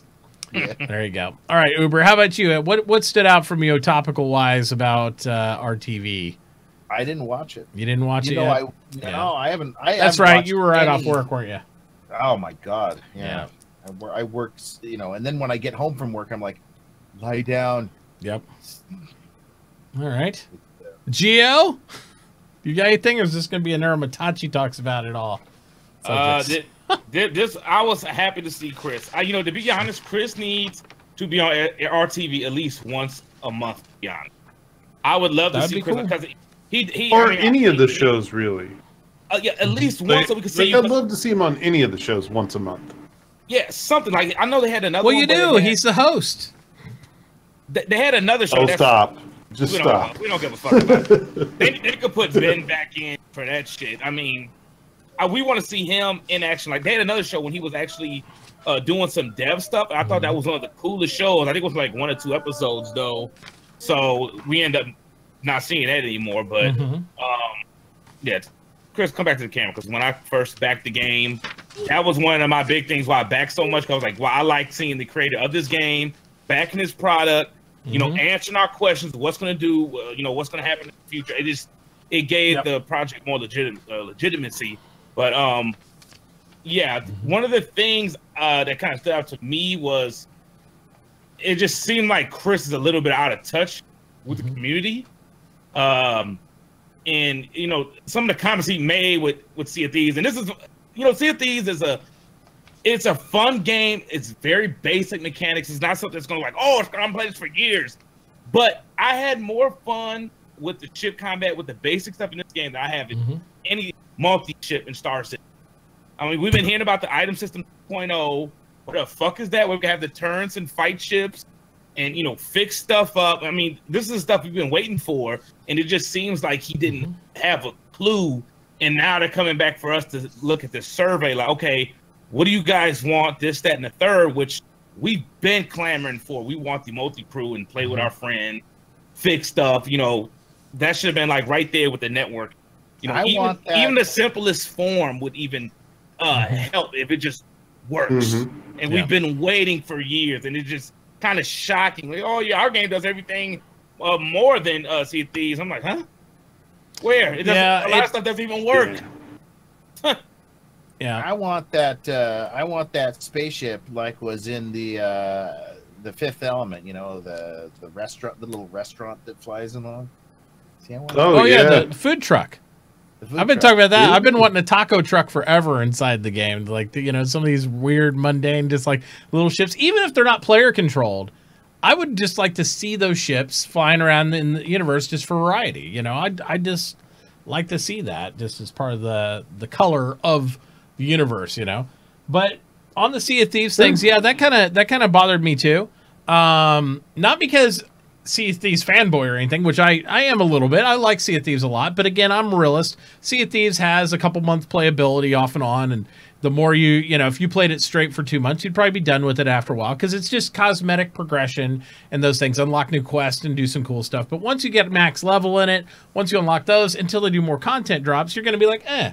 But it's a very casual game that you can engage in, unlike Star Citizen's goals, which Star Citizen is going to be a lot more immersive, a lot more in-depth, have a lot more mechanics, a huge variety of gameplay of what you can do in it. But right now, Star Citizen, again, is not a full game. It is an alpha, and it doesn't have what Chris even referred to later in the episode as gameplay loops yet. It will, but it doesn't yet. And the gameplay loops are where one part of the game feeds into another, which causes you to do another part of the game, which feeds back and causes this whole ecosystem cycle of different elements of the game. It's close. And once they actually have the ability to purchase ships in the game, I would argue even with the present mechanics, you would have a gameplay loop, right? Even with cargo. You could run cargo, buy a new ship as you got enough money in game to run more cargo, thus progressing your profession, and then continue that cycle. And that would be a gameplay loop. But pre-alpha was like 2.0. People are saying it's still pre-alpha. It's alpha now.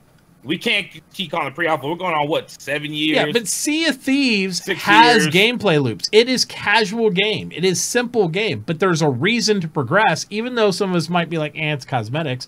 It is, and you get higher level stuff. You have reputation. You gain reputation with different vendors and traders in there to go on more missions, more difficult missions that progress, have different types of bosses, different things to do. And you compete against players. It is a sandbox, for lack of a better term. It's a very simple sandbox, but you're in a world matched with other people, and you shoot each other and compete for objects in this environment. You can choose what you want to do, whether it's combat or if you just want to do trade runs. You can do that inside Sea of Thieves. You can go out and quest for treasure you find. You can do these things. And it's very simple console-based stuff. But it is a full release game that has a gameplay loop. And the reason I was concerned when Chris compared the game to that wasn't the fact that I have any concerns about Star Citizen's path of where it's going to be, but it was more like, what is Chris's perception of gameplay in Star Citizen? Yes, I'm sure he looks at detail of every feature. His hands are all on that. But does Chris ever sit down and actually play this game for 2 or 3 hours? He probably doesn't have time. But there is not a gameplay loop. And for him to say on the air that it has more playable content than what Sea of Thieves does, maybe piece by piece it may. I don't think so, but it may. But it's not playable like a full release game, and I don't like it that he draws that comparison at all. And he says, Sea of Thieves is just more polished. That's not true either. Really, I mean, I don't like the way he said that.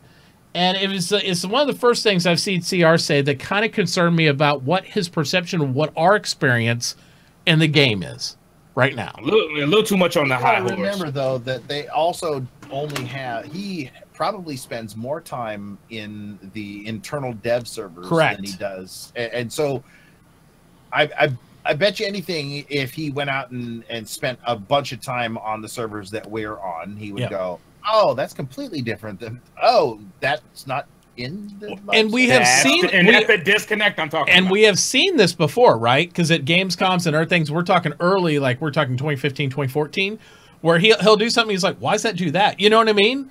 So to me, it's like his head is so in the game as where it needs to be as a CEO, as a director of like, I need people to handle these instances, get these features in and stuff like that. He doesn't always have a wide view of the overall scope of that. But the great thing about Chris is he does listen to the community. He does see all the criticism. He does see all that, and he talks about it every time, and he tackles all these questions and comments head on. I think he's just very focused on like being the director of the game and making sure that all the pieces are going where there's, like he's getting things, he's trying to make sure that everything is going in the direction that he wants it to go in.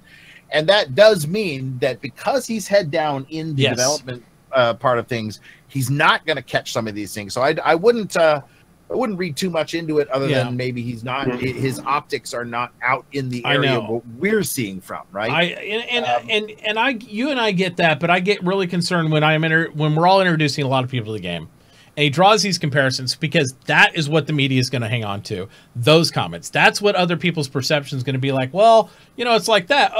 No, because then they're going to go play Sea of Thieves, and they're going to sit in the alpha, and they're going to be like, yeah, I don't see this.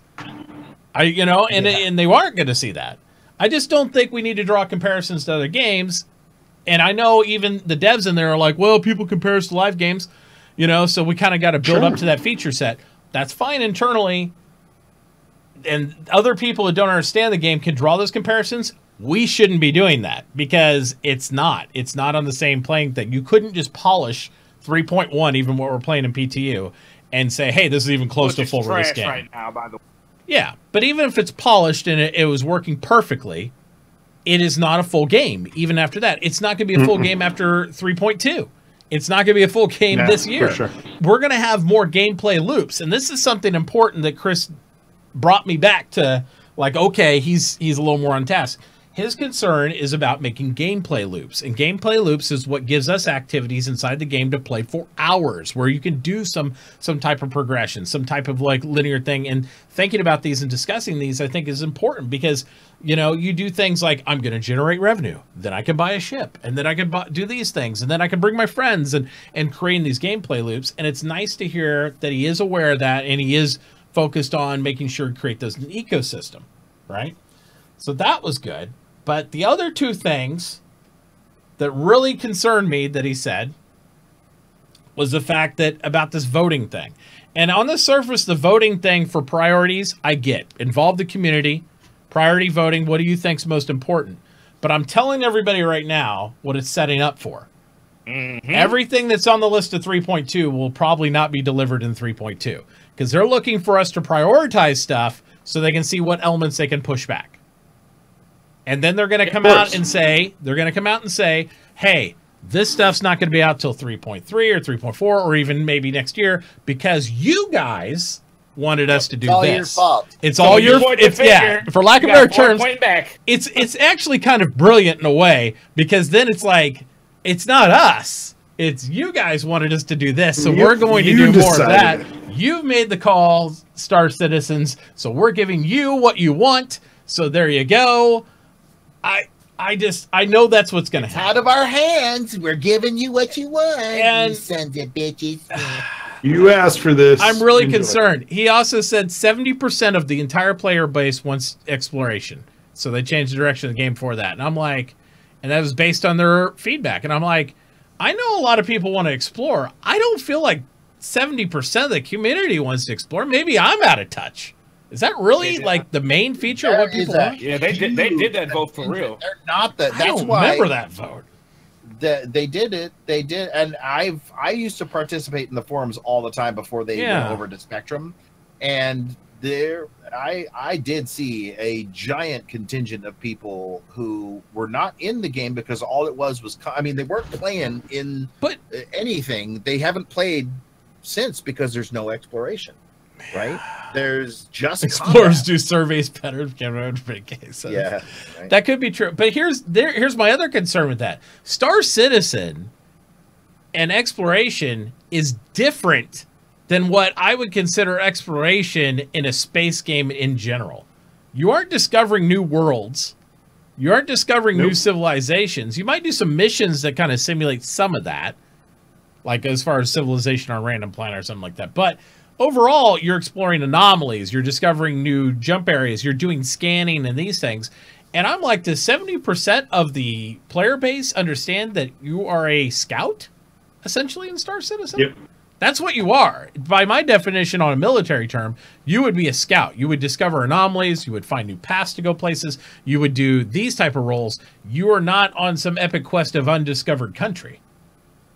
Nope. No, not well. That is something that they want to have eventually, but that's not going to be want in one hand, shit in That's the like a other, and see what you get. thing. But That's I'm not- telling you, Yeah. they haven't. The It's star not gonna map's happen already anytime laid soon. out for you. Like, Yeah. you know what systems are going to be in there on release day, basically. And the lore doesn't or really shortly support, hey, I'm going to go discover some shit. They might put in something like what Eve did of wormhole space, right? Where it'd be some cave space that it Sure. spawns, rotates in, and all that stuff. But that is not even on the roadmap long term yet. It might be something they want to do, and they might do that down the road. But the game is not really built around that. Just to facilitate what's available in the lore to build out the universe we know offers very little exploration gameplay as far as discovering new worlds and systems. Unless they did something like, procedurally generated solar systems entirely for exploration. No, look at the solar system. There's a lot of solar systems in there that they are like, for example, the lost system of Oratani. That's my organization's primary goal is to find a jump point to that lost system, right? But if 70% of the player base, let's just argue and say that there was 2 million actual backers. If 70% of them wanted to explore, and there's like a handful of actual solar systems, and that was what they defined exploration as, I feel like all the shit would be discovered fairly quickly. Does anyone have a link to that vote? I'm kind of curious because I remember voting for that too. I'm trying to find the vote. It's in the. You have to go to the archives. Okay, fun to find. Yeah. And I think I'm not trying to discount scanning and all that stuff. I think it's going to be vital to the system. I think it's going to be amazing. I think it's going to be fun. But I just feel like I've talked to some more recent backers recently, and their version of what they thought exploration was in Star Citizen is way different than what the actuality of exploration in Star Citizen is. Well, we don't know what the actuality of exploration in Star Citizen. Well, you're not going to be discovering new solar systems anytime soon. Well, we don't know when that's coming, but we know that they've said that is going to be a future thing, right? Yeah. Jump points to new systems. So, but I think they're going to be jump points to other systems like that are existing and just shortcuts to go around as well. You're going to get to start with for many years. Yep. I don't think you're going to get new solar systems that are random because you're going to have every backer screaming about, well, you haven't finished like the 100 solar systems you gave us to begin with, and you're going to put in random solar systems to explore unless they make a procedurally generated solar systems thing where they just kind of spawn, you discover them. Ooh, they start doing that, we're definitely never going to accidentally run into other players. It's just going to be like, I went this way and everybody else went the other way. So I don't know. I mean, I don't believe exploration will ever be Star Trek seeking out new universes and that sort of stuff. And I feel like a lot of people think of Star Citizen with the cool multi-crew and that stuff when they think of exploration about going out and discovering something nobody else has ever seen. And I think exploration Star Citizen will remain for at least the next several years, even when we get to exploration and after that, of discovering respawnable anomalies, respawnable jump points, finding hidden mining belts, finding other things in the existing solar system, but not saying, oh, I'm going to discover and name this planet. That shit's just not going to happen anytime soon, if at all. And so I just feel like some of those things are really... Oh, it'll happen. I believe wholeheartedly that they will be opening up the discovery of new jump points to systems that are, as of yet, undiscovered. I don't believe it, not until they have the 100 systems done. I don't think so, but if they do, for the love of God, do not let players name the systems. Don't do that. I just think... No man's by. Yeah, if you go off the pipe that way and you don't have all the other deliverables in, I think you're going to get a huge... No, they're not going to go off the... They're not going to go off the pipe that way. But then again, I think the funny thing is, when we look at the development that has happened so far, we think that every next step of development is going to take as long as that step that we just went through, right? So and that's our only frame of reference, and that is a very logical thing for humans to do. Is we say, well, it took this long to get from here to here, and we only have this much. Yeah. So it's, basically we only have one planet, 3 moons, and an asteroid off in the distance, right? With a bunch of, and basically what that means. And we use the one planet loosely because we can't do anything with the one planet. Right. So what, like Gio said, it's been like 6-7 years. So what they're going to say is, gosh, it's, and people have come into my chat all the time. Yeah, it's not going to be done until like 2050. And then even then they're not. And I'm like, do you assume that the development is always going to happen at the same speed? Well, the development that happened in 2013, it was minuscule compared to the development that happened this last January. To keep it real, I think a lot of that shit got scrapped from that other studio, I mean, it was all pretty much wasted work. These guys didn't know what the fuck they were doing. I'm not going to say the name, but you guys can look it up. They pretty much did 1 million polygons on the Constellation door. Just didn't have a clue. A lot of that stuff was waste and gone. The Star Marine had to get scrapped. So there was a lot of wasted development. Of course, they're not going to come out and say it, but you can kind of see it.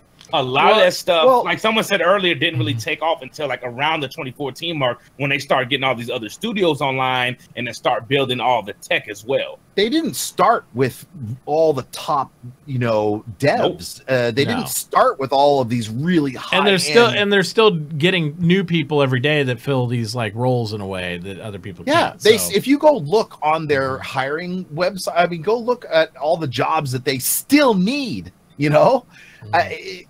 still have a great hiring. They're hiring a lot of people, and it's because they don't have all the roles filled that they need. But those roles will get filled, and as they keep producing more and more stuff, and as they got the initial guys, one dude wrote the code for the procedural, like the base code, not all the code, but the base code for the procedural planets, and then on his off time as well. On his off time, yeah, and then it was then on the back burner. But now, how many people do you think they have working on the code and the back end for procedural planets? Not one dude anymore. Probably a dozen, maybe. Right, yeah. And they're not building they know they cannot build a planet at a time, a moon at a time. They have to say, okay, this is what this solar system, this is what this year is for. So how do we build the tech that will allow us to build these things at the push of a button, then with a couple of developers and artists go in and make sure everything's in the right spot, because that's what they want to do. They want to push the button, procedurally generate everything, then go in there and clean it up. That's what they want to do, and they're not there yet, but they're getting there. And so yes, it's going to take a long time for them to hit and miss, write the code. Are we there? No. Okay, now let's go. Why did we not get there? What happened? The answer will be, if that's even a feasible possibility with exploration generating these other places that you can do, the answer will be after the Stanton system is completed, how long it takes them to generate the next system, and then the system after that. If we see smaller and doing faster and faster after system, possibility would rise.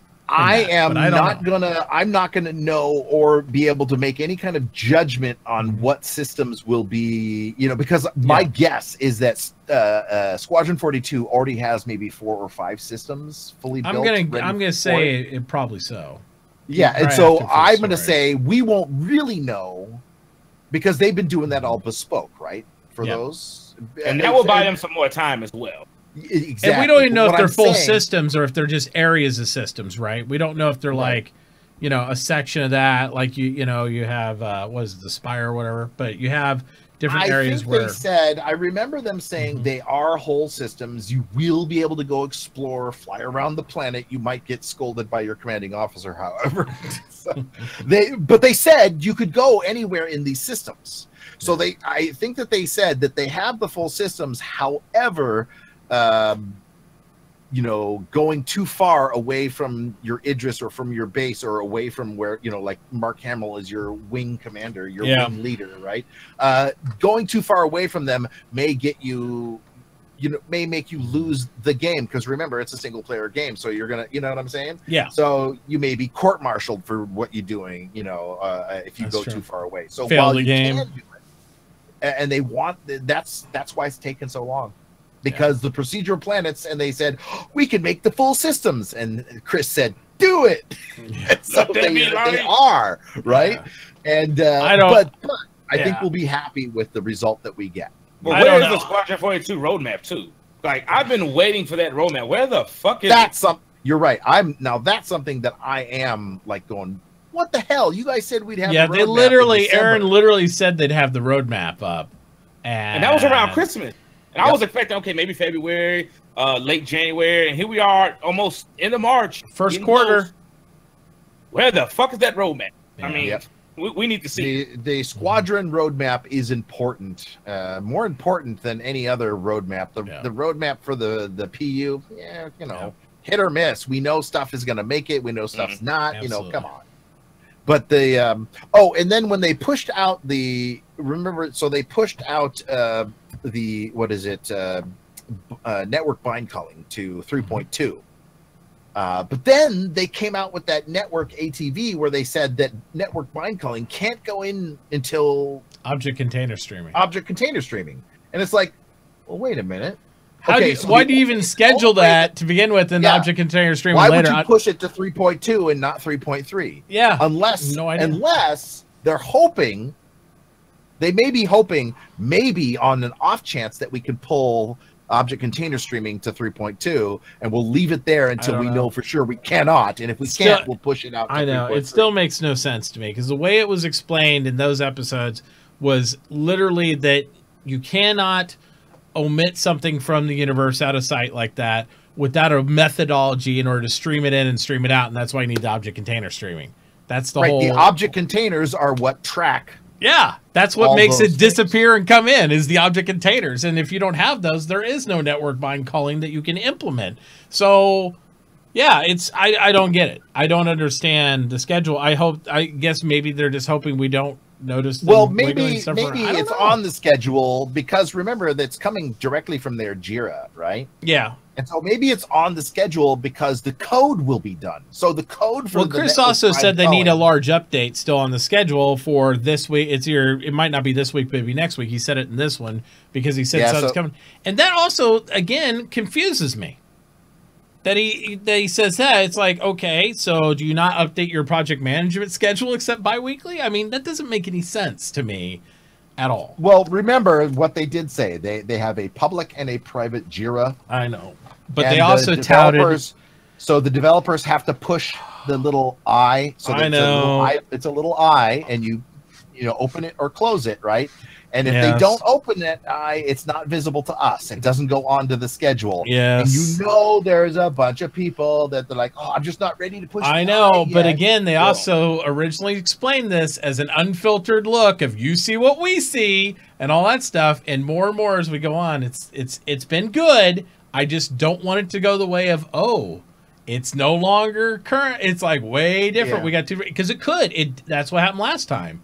It's like, hey, we have this beautiful graph thing, and then we get off. But that happens in all project management in general. The perceptions get off that. That's why you have to have mitigation meetings where you meet down with your client and all the other parties involved, and you say, let's get on the same page again. Yep.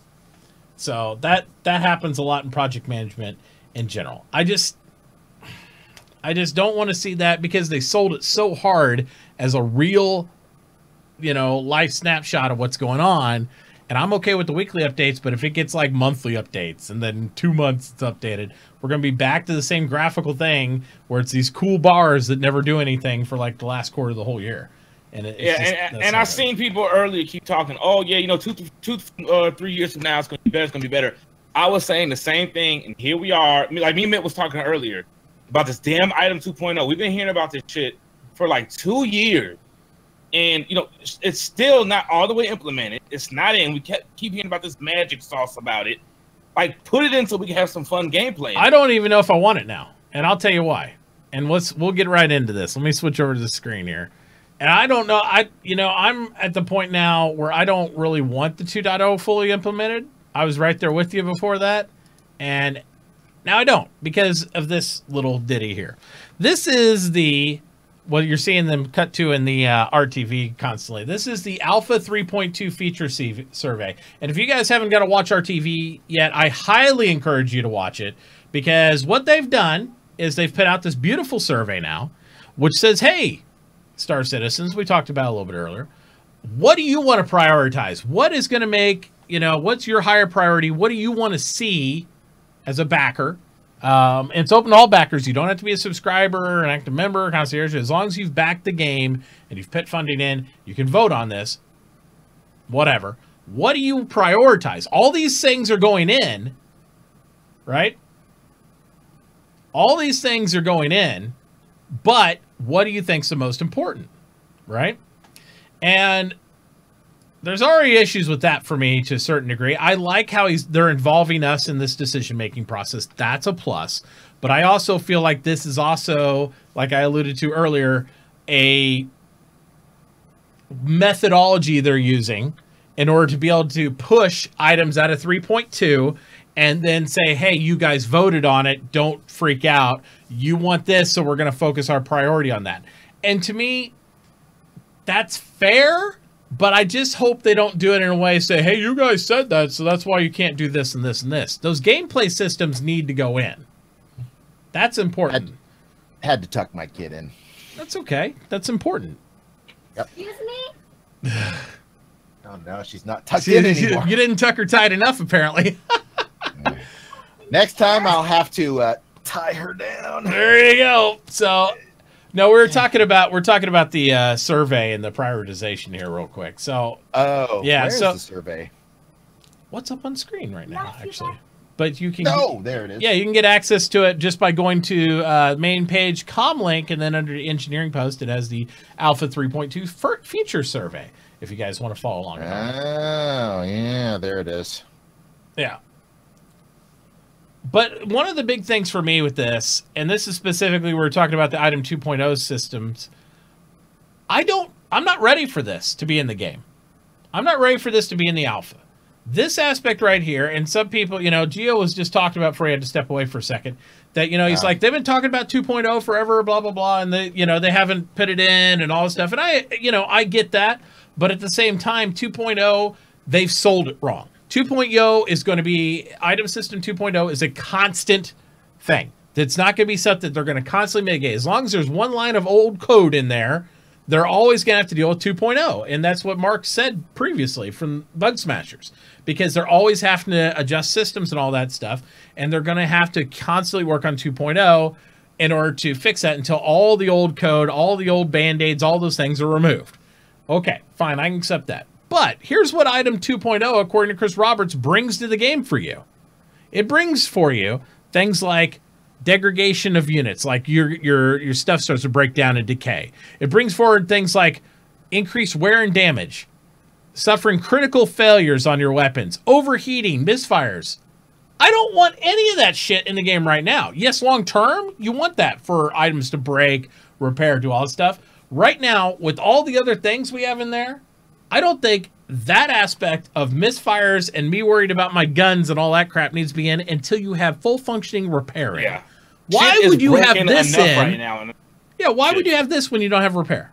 That doesn't even make sense to me. Well, why add that in? A lot of your ships are still wonky. Fuck. I don't know. Like very, very wonky. Do I want it long term? Yes. This is the lowest priority item in my brain.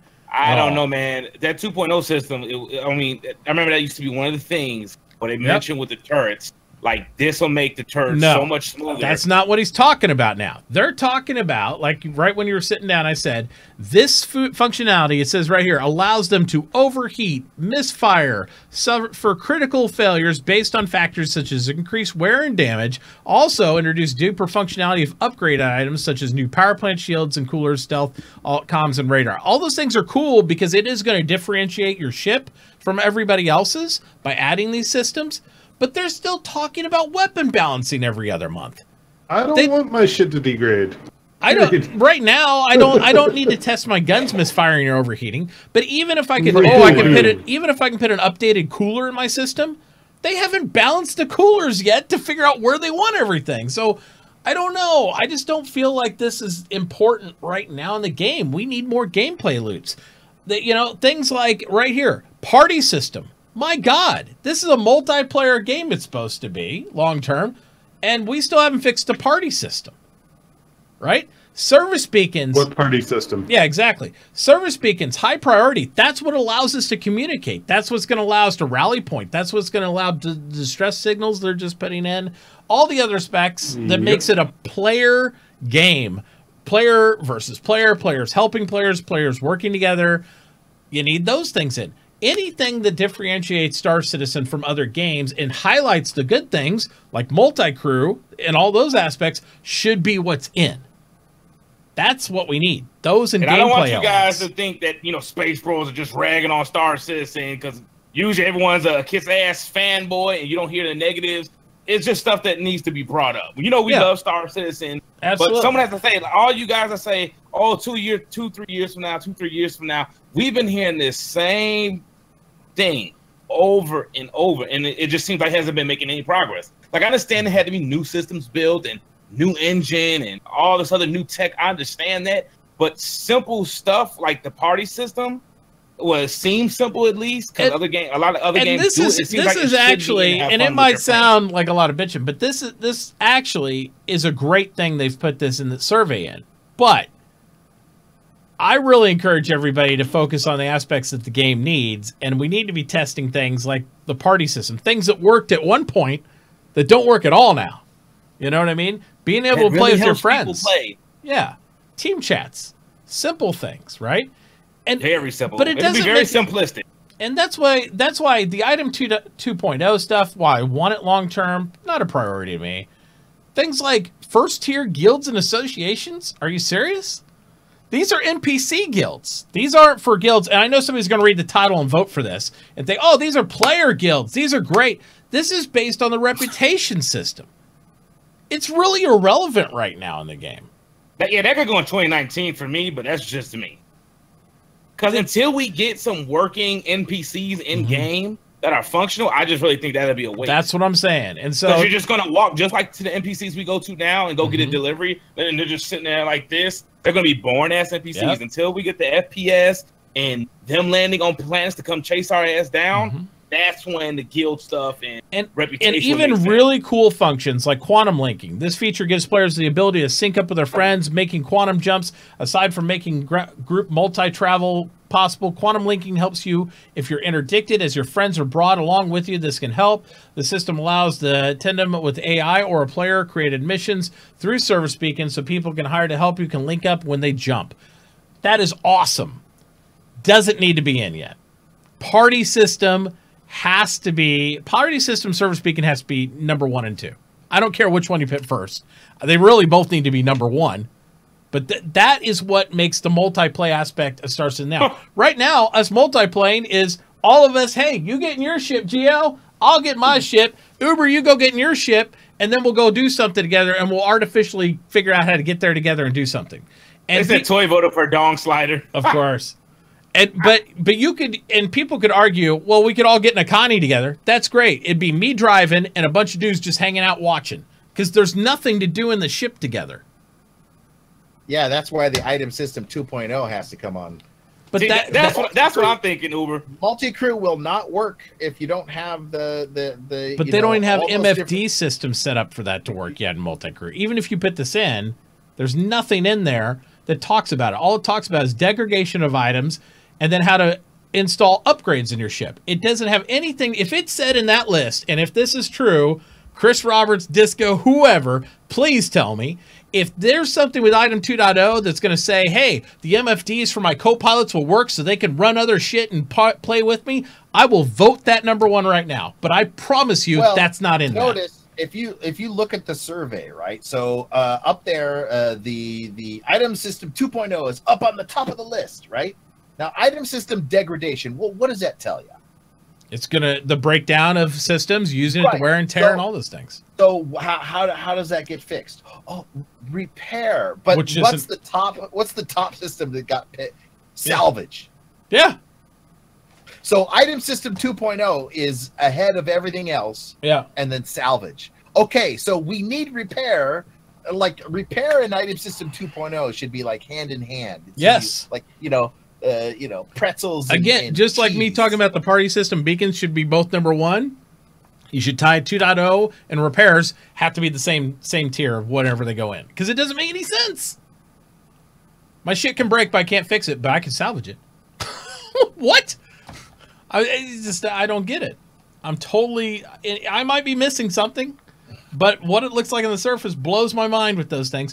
So to me, the obvious thing to me, again, service beacons party system, right?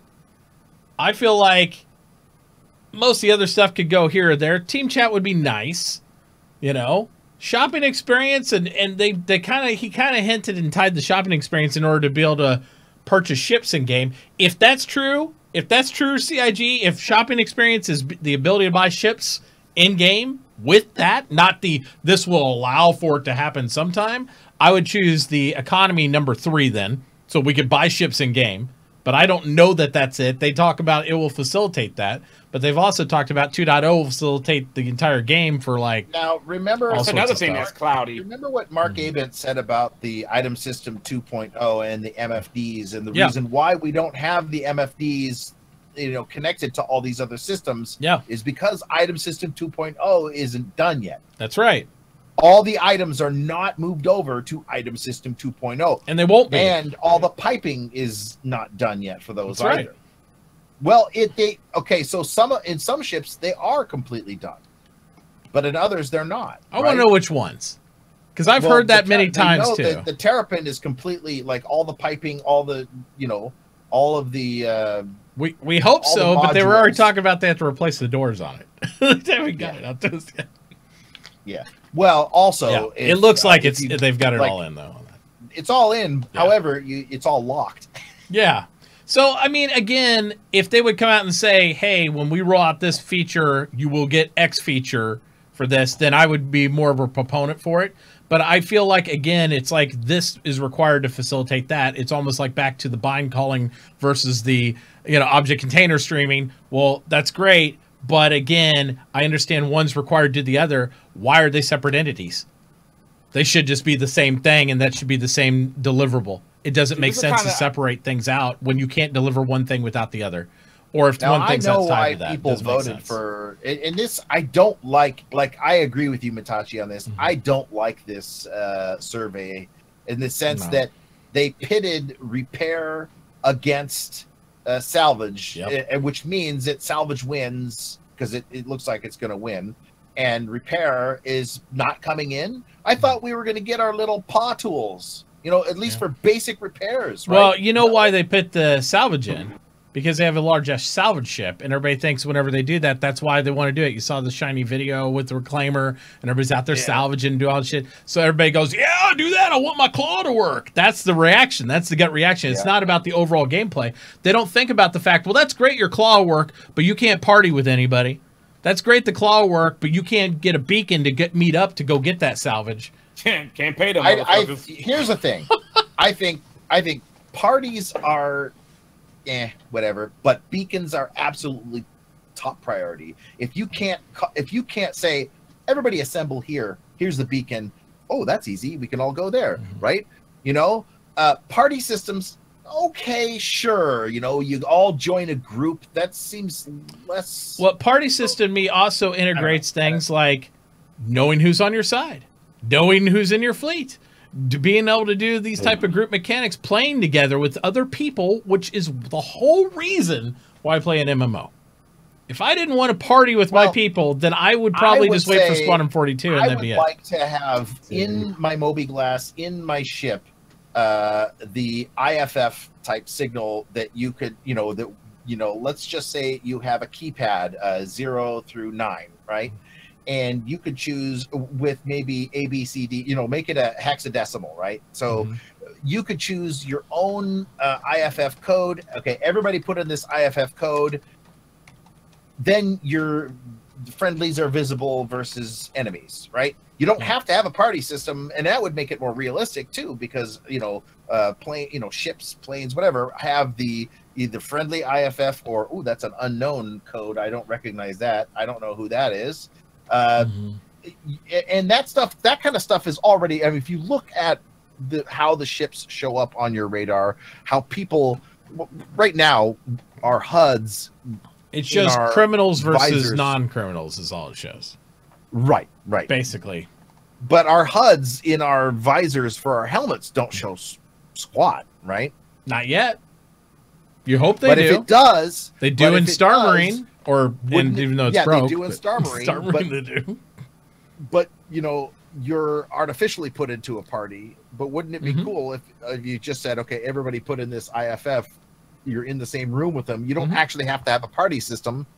Just put in a special code. But it'd be almost the same. It'd be almost the same as joining a party, though, right? I mean, just like everybody join this party and the same thing. When I don't like that list that if you open up that thing, you see a list of all the people that are in your party. I think the artificial nature of that. Well, and I agree. I think you should be able to disable or enable it. I mean, it depends what you're looking at, because like if they track, when they track the biometrics of like special forces soldiers and stuff like that when they deploy them on an op. You don't have special, like now if you're wearing the optics, you can actually see your members highlighted against the background to know where your people are, but they show like the full list. But not every soldier has the biometrics of all the other soldiers in their group. So I would like to see that maybe but be an friend versus foe. To your that would be an addition to your Mobi-Glass that you could put in there, that maybe the medic would get that kind of thing that they could add to their Mobi-Glass or something like that. Yeah, I'd like to see more options. Yeah, I want to see filters where I don't want to see this shit. I do want to see that. I don't want it all to be the same. I want to be able to customize my HUD. I don't want filters. I want there to be modules that you add, some kind of program or something that you add to your Mobi-Glass that you have to buy or something like that. That makes it different. That everybody will be able to. Well, that's interesting. CH Wheel says using IFF code lets you spies leak code to opponents. That's actually cool. Yes, that's actually neat. I like that. That is cool. See? Because you can actually use that. And having this artificial, like, remember in Aliens where they had the lists of all the Marines and you could see all their, I like that. And they go flatline when they got dead. Right. But I like that from a command and control. Like, I want it to be in the game, not this artificial menu that it pops up on your screen. I agree. I don't want the artificial menu. Crap. Yeah. I want it to be on a screen, either on my Mobi-Glass where I can go pop. Oh, okay, these guys are now a part of my group. Yep. But I don't want it to be some stupid pop-up that. Or I can set one of my monitors on my Idris to I can monitor the team that way. I have connection. I can see them. Yes, exactly. So you have true command control. Maybe there would be like the on the bridge of the Idris. There's probably a Marine command and control station, right? That would track all those people that are in those suits with that special, code attached, or from the med bay of the Idris, which we all know is quite big, would probably be able to, track all the medical, right? So these are the roles that we were talking about before, where on the Idris, I would say that they're, like they said, it's a minimum crew of 8 to really run things well. Well, I would say that you'd want to have a player, be the doctor monitoring your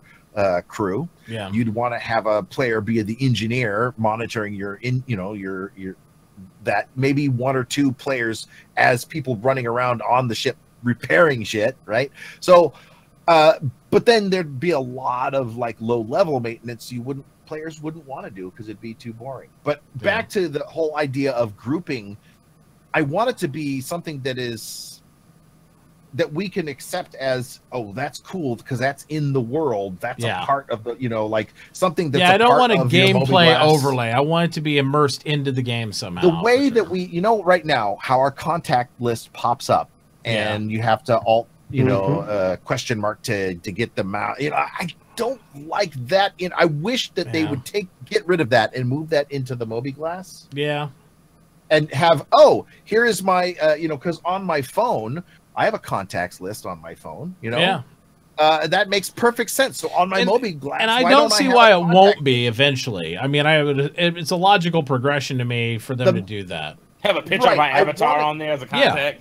Yeah. But exactly. And the thing is that the way that they're they want to have it a universe simulator. Well, in my real world, I don't have menus popping up and here's my, unless you're wearing Google Glass, but everybody knows Google Glass failed. Yeah, terribly. Great idea, just bad implementation of what it was. So they executed. Yeah. And bad follow through. They just kind of released it and thought everybody would go crazy for it, and they just left it and it died quickly. Vaporware. No. No, I think it was the camera that was tracking, nobody wanted, as soon as people saw that you had Google Glass on, then everybody would shut up. Yeah, it's like, And then they started banning people with Google Glass. Oh, you can't come into this building. Sorry. People are going to strip clubs. I actually know a guy who had the Google Glass, and he told the story that he had forgotten that it takes a picture every time you blink. So if you blink, it takes a picture. He went to the restroom once and checked his phone later. He had 20 pictures. Not good. Not Damn, good. that's a lot of pictures. Absolutely. But anyway, let's go through the Hey, room here. thanks I a want to lot. hear. I want to hear your guys' prioritization of this list. Oh, let me get my answers vote on it. open. So That's what I was about to ask. Who voted on what? I just want to see like what everybody's thinking, what your stuff, and yeah. Obviously, 2.0 should be first because Mitt hates it. So Oh my God. that's good enough for me. And it is. It's winning at 32%. So Oh shit! It wrecked I was Mitts. kidding. I wasn't being serious. I just don't understand. I think people, because they hear about a feature or something so much, that's what they want to do. And well, it's so I cloudy. want to see service beacon, party system, quantum linking in that order. okay. That's my votes. That's your top three. All right, let's just do top three. I won't make everybody do a complete list. Just do top three. I think that is the only ones they gave us to vote 3, wasn't it? No, Yeah. well, 3 votes, but there was a Your top 3 is. long list. Yeah, it's a long list. For the salvage stuff. And my list is kind of small. No, there's quantum linking, improved interdiction, service beacons, first tier, guilds and associations, party system, team chat, economy, shopping choice. UI experience. Yeah, but only 3, Mhm. right? So it was only 3 choices, but they had a whole crap ton of stuff to choose from. So Yep. I don't know. For me, it was the items 2.0 ship system and weapons, just because I Mhm. like the idea of the ship system having to go around my ship and go, oh crap, look at the MFD on whatever system it is and go, oh dang, it's it looks like it's starting to wear out. I better replace the modules in here or something like that. Then second for me was party system, and then third was service beacon improvements. Okay. So Mine was FPS AI combat, because playing against AI is always fun. We've been having fun in Sea of Thieves with that. Mhm. Service beacon improvements, so players would get paid. Everyone likes to get paid and work together. And then I picked first tier guild and associations. I didn't bother picking item 2.0 because it's so cloudy. We don't know what the fuck's going on with it, Let me ask you why you picked first tier guilds and associations. I'm just curious. I to be honest, I kind of clicked on it pretty quick, but I didn't even think about it all the way through when I actually thought about, like, wait a minute, the reputation stuff's not even going to matter because a lot of this stuff is not even going to be implemented. So I shouldn't even have picked that. Yeah. How many people in chat voted on that, not understanding that was for NPCs, and it really doesn't matter unless you have rep in? I'm just curious because, like, I read it, I thought about clicking, and I read through it, and I was like, well, this doesn't. I don't. What? What? I'm just curious. And then the profession, I picked salvage as well. I kind of should have picked refuel though, because I don't know. You could probably do refueling by yourself with a smaller ship and get that Vulcan in. I don't think you can pick 2.0 without really thinking about it and choosing repair, though. I agree with Uber. I think you have to have repair if you're going to choose 2.0 if you want those systems to be relevant and in near the same time. I just think those things are important together. I think repair, and the thing is that when they put salvage and repair head to head against each other in this, it's kind of like a slap in the face. It's like, well, we're getting the Reclaimer in 3.1. We were promised that the mechanic would be in 3.2. Then they give us this survey that says, oh, well, if you want repair, you can't have salvage. Yeah. It's like, oh, come on. Yep. I think my top 3, because I haven't finished voting yet, but my top 3 I am going to pick are going to be service beacons, party system, and then FPS AI combat. And the reason is because FPS AI combat is going to make all the surfaces, all locations more interesting. You know, it's going to facilitate more AI in general in the game, and it's absolutely necessary to release Squadron 42, so they're going to have to do it anyway. So those are the top 3. There's a lot of other cool stuff in there that I do want done. I just think those would give us a lot more gameplay elements for shit to do together. What about your profession? What about your profession? My profession? What was it was the repair, salvage, repair, refueling. Repair. Because after those things, I think 2.0 is important. And I think you have to be able to repair ships. Because it's not just degradation, not just overheating. I want, if my ship's disabled, you can fix it to get somewhere. Even if it's just a paw tool, we need repair in. Yeah. Yes, I just don't understand. I mean, mean, the repairs paw at tool 33 really has and to refuels come. at 13%. Repair could go in now without any other mechanics in the game. Sure. Without any other ships. Sure, You could because use a there's paw damage tool. that occurs. There's damage that occurs right now. You could do repair right Yes. now. I know salvage would be cool, so you can use the claw, woo, and all that stuff. But the whole point of salvage and what would increase the demand of the elements you salvage is to be able to use them to fix shit. Let's fix shit. Man, so. you know, the instant that they give us the ability to use the claw, people aren't going to be salvaging. They're going to be freaking arm wrestling. I know. Well, jousting, reclaimer jousting. That's what I'll do with it. And then you got to make it a long spawn. Yeah. I'd like to flip the question in reverse. If you guys could choose any one of these to intentionally push past 3.2 and have everything else in 3.2, which one would you pick to get rid of? First tier guilds and associations. Doesn't even need it by 3.2. Doesn't even really get it this year. Improve interdiction. Fuck on. Yeah, I'm right there I would say quantum linking and improved interdiction would be, if I were to pick two.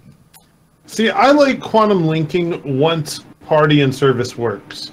Because I like the idea of somebody throws up a service beacon, we all meet there, but then a quantum linked fleet jumps in.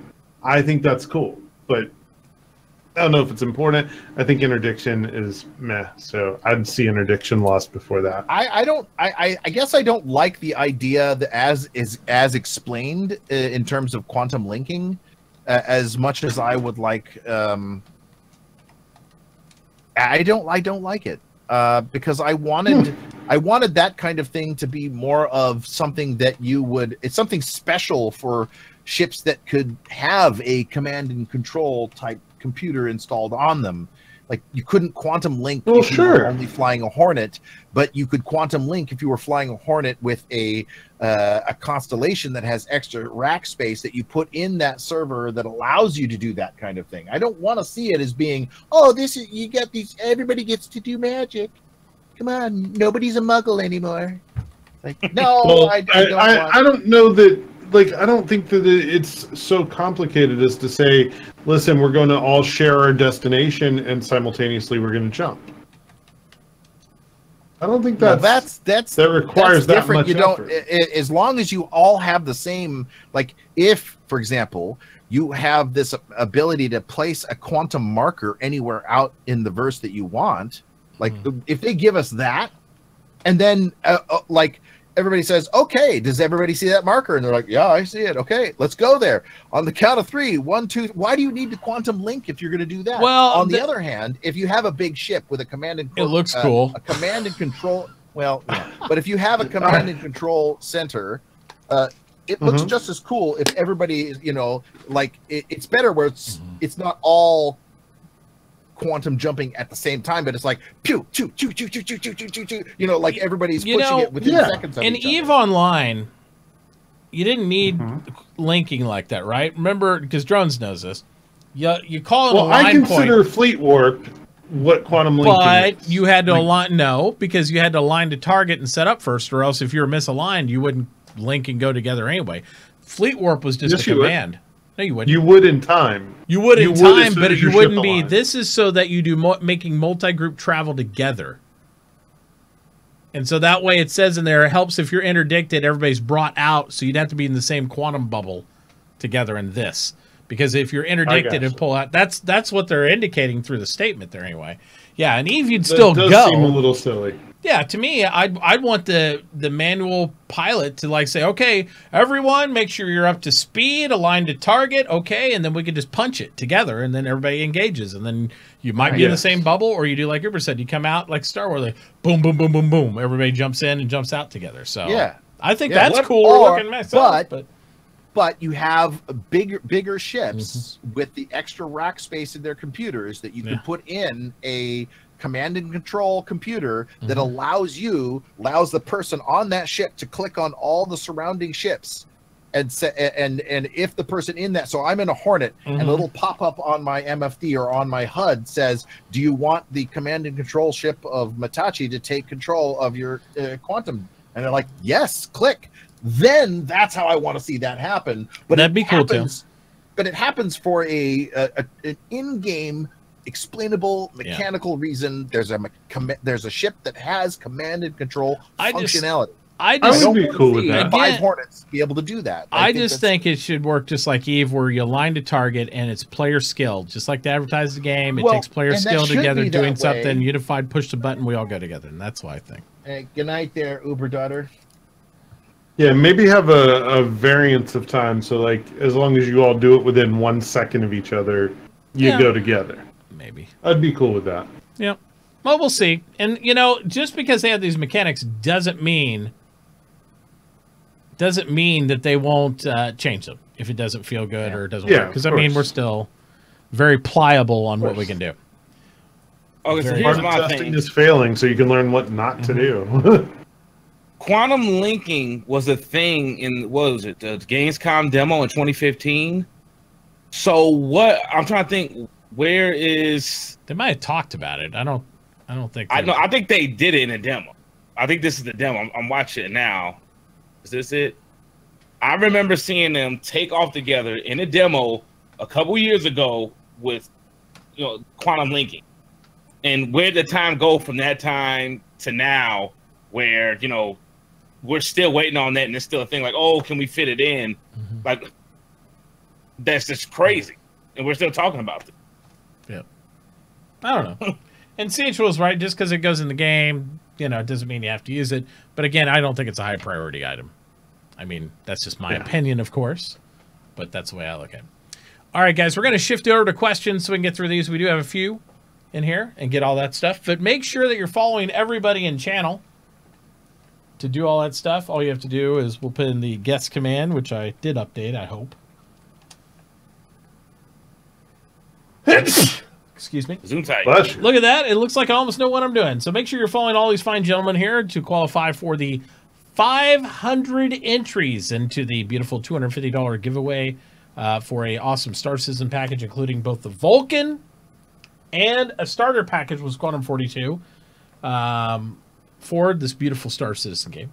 If you already have the starter package, if you already are a backer, you could easily also tell me, hey, I want the starter package to go to my friend, and I just want the Vulcan. I have no problem with that. It is not necessarily tied together like that, but you can win both, obviously, in one shot. And it will be drawn at the end of the month. But make sure you do have to be following all these people to qualify for this giveaway for 500 entries into that. And if you haven't entered the giveaway yet on your own, please go over and check it out over right there where Mr. Zombies and myself both linked over MItauchi.com/giveaways and promotions. So you can enter that contest as well as any others attached to that said raffle, like Mr. Drone's giveaway. All right. Going in here, we're going to celebrate the amazement of Augustin Petro, who has a Hangar-related question. His question says, do you think when the game goes live, released, will we start in the same system or will we be randomly positioned in the galaxy or solar system or wherever we are? It's a good question. Will everybody have the same point of origin, or do you think we'll be kind of randomly spread? I think you'll have choices. I think you'll have a handful of choices of which systems you want to start in, and probably some lore around those. I think random would be cool. I think they are going to have two UEE aligned locations and two non-UEE aligned locations. That's going to be pretty much it to start with. And then but there'll be tons of other places to actually be able to call home. Yeah. But to start with, they'll probably, so my guess is when the game actually goes live, we'll probably see like the Stanton system be a place that you're non-aligned because it's not UEE aligned. There's Terra will be a place that you'll be able to start. There'll be another UEE aligned system, possibly the Sol system, but maybe could be a truck stop somewhere randomly too in UEA controlled space. That's still the one thing I would say that would be consistent would be what I would consider a green zone or a lower end noob friendly area to where you wouldn't be like, oh, I'm going to start right in unmonitored pirate space. So there you go. Unless that's the career you chose. Maybe there'd be a little flag saying, hey, yeah, if you choose this location, this is not a safe area, and maybe you'll have more options then, right? So, well, I think that one of the non-aligned locations that we will start at will be Levski. Very well could be in the Nix system. Very well could be. So that's an unaligned system. Yep. So and it's why it's going through so much testing. It's why it's because it's going to be one of the starting locations. Yep. And I can see that. I think they'll just give you a little write-off saying this is, open PvP area or, something like that. Or you can start in the... Well, you do know that, like, the interior of Levski is not open PvP, but according to the lore, all the external tunnels going out, which we don't get to explore yet, are going to be that way. Open combat. Yeah, so that's kind of my view was always that Earth and Terra would be the two... and maybe not even on Earth, but you're in the Sol system on a space station. You're in the Terra system on a space station when you first wake up, depending on what you choose. Because right now, according to the lore at least, there is this head-to-head pull between Terra and Earth. Which one's going to become the center of the UEE? That's why I was thinking that it would be one or the other, that you would, if you chose to be UEE aligned, either one of those that makes sense. And then for non-UEE aligned, it would be the Stanton system or the Nix system. There you go. 4 locations for starters. Sounds good to me. I don't know if you keep it random. I don't like having a spot where a griefing troll pirate knows where I can pick on some noobs. They're going to be for sure in that area. I don't think you'd be able to, because I think there'll be literally a green zone where the UE fleet's there, and if they might be able to pop a shot at you and hit you and kill you one time real quick, but they ain't going to survive it. It's going to be like guns ablaze, and it's like insta popped. It's not going to be in like some of these other MMOs. Like Black Desert has an armistice zone where you can't attack no one if you're under a certain level in that village or whatever. This game is not going to have it. So knowing where those guys start at, I mean, I'm just hoping to have some real good UEE high security spots, but I think it'd be cool to be random because everyone, like, that was one thing No Man's Sky did. Yeah. Everyone had a different random spot. Like, I was on a terrible cold planet. My buddy was on the sunny one. I don't know. It would just be cool if they had a random. That's true. And hopefully a lot of these are just different options, and they'll just kind of note the risk involved of what you choose beside it. So what if, like, for example, we know that each solar system is going to be gigantic. Right? Yeah.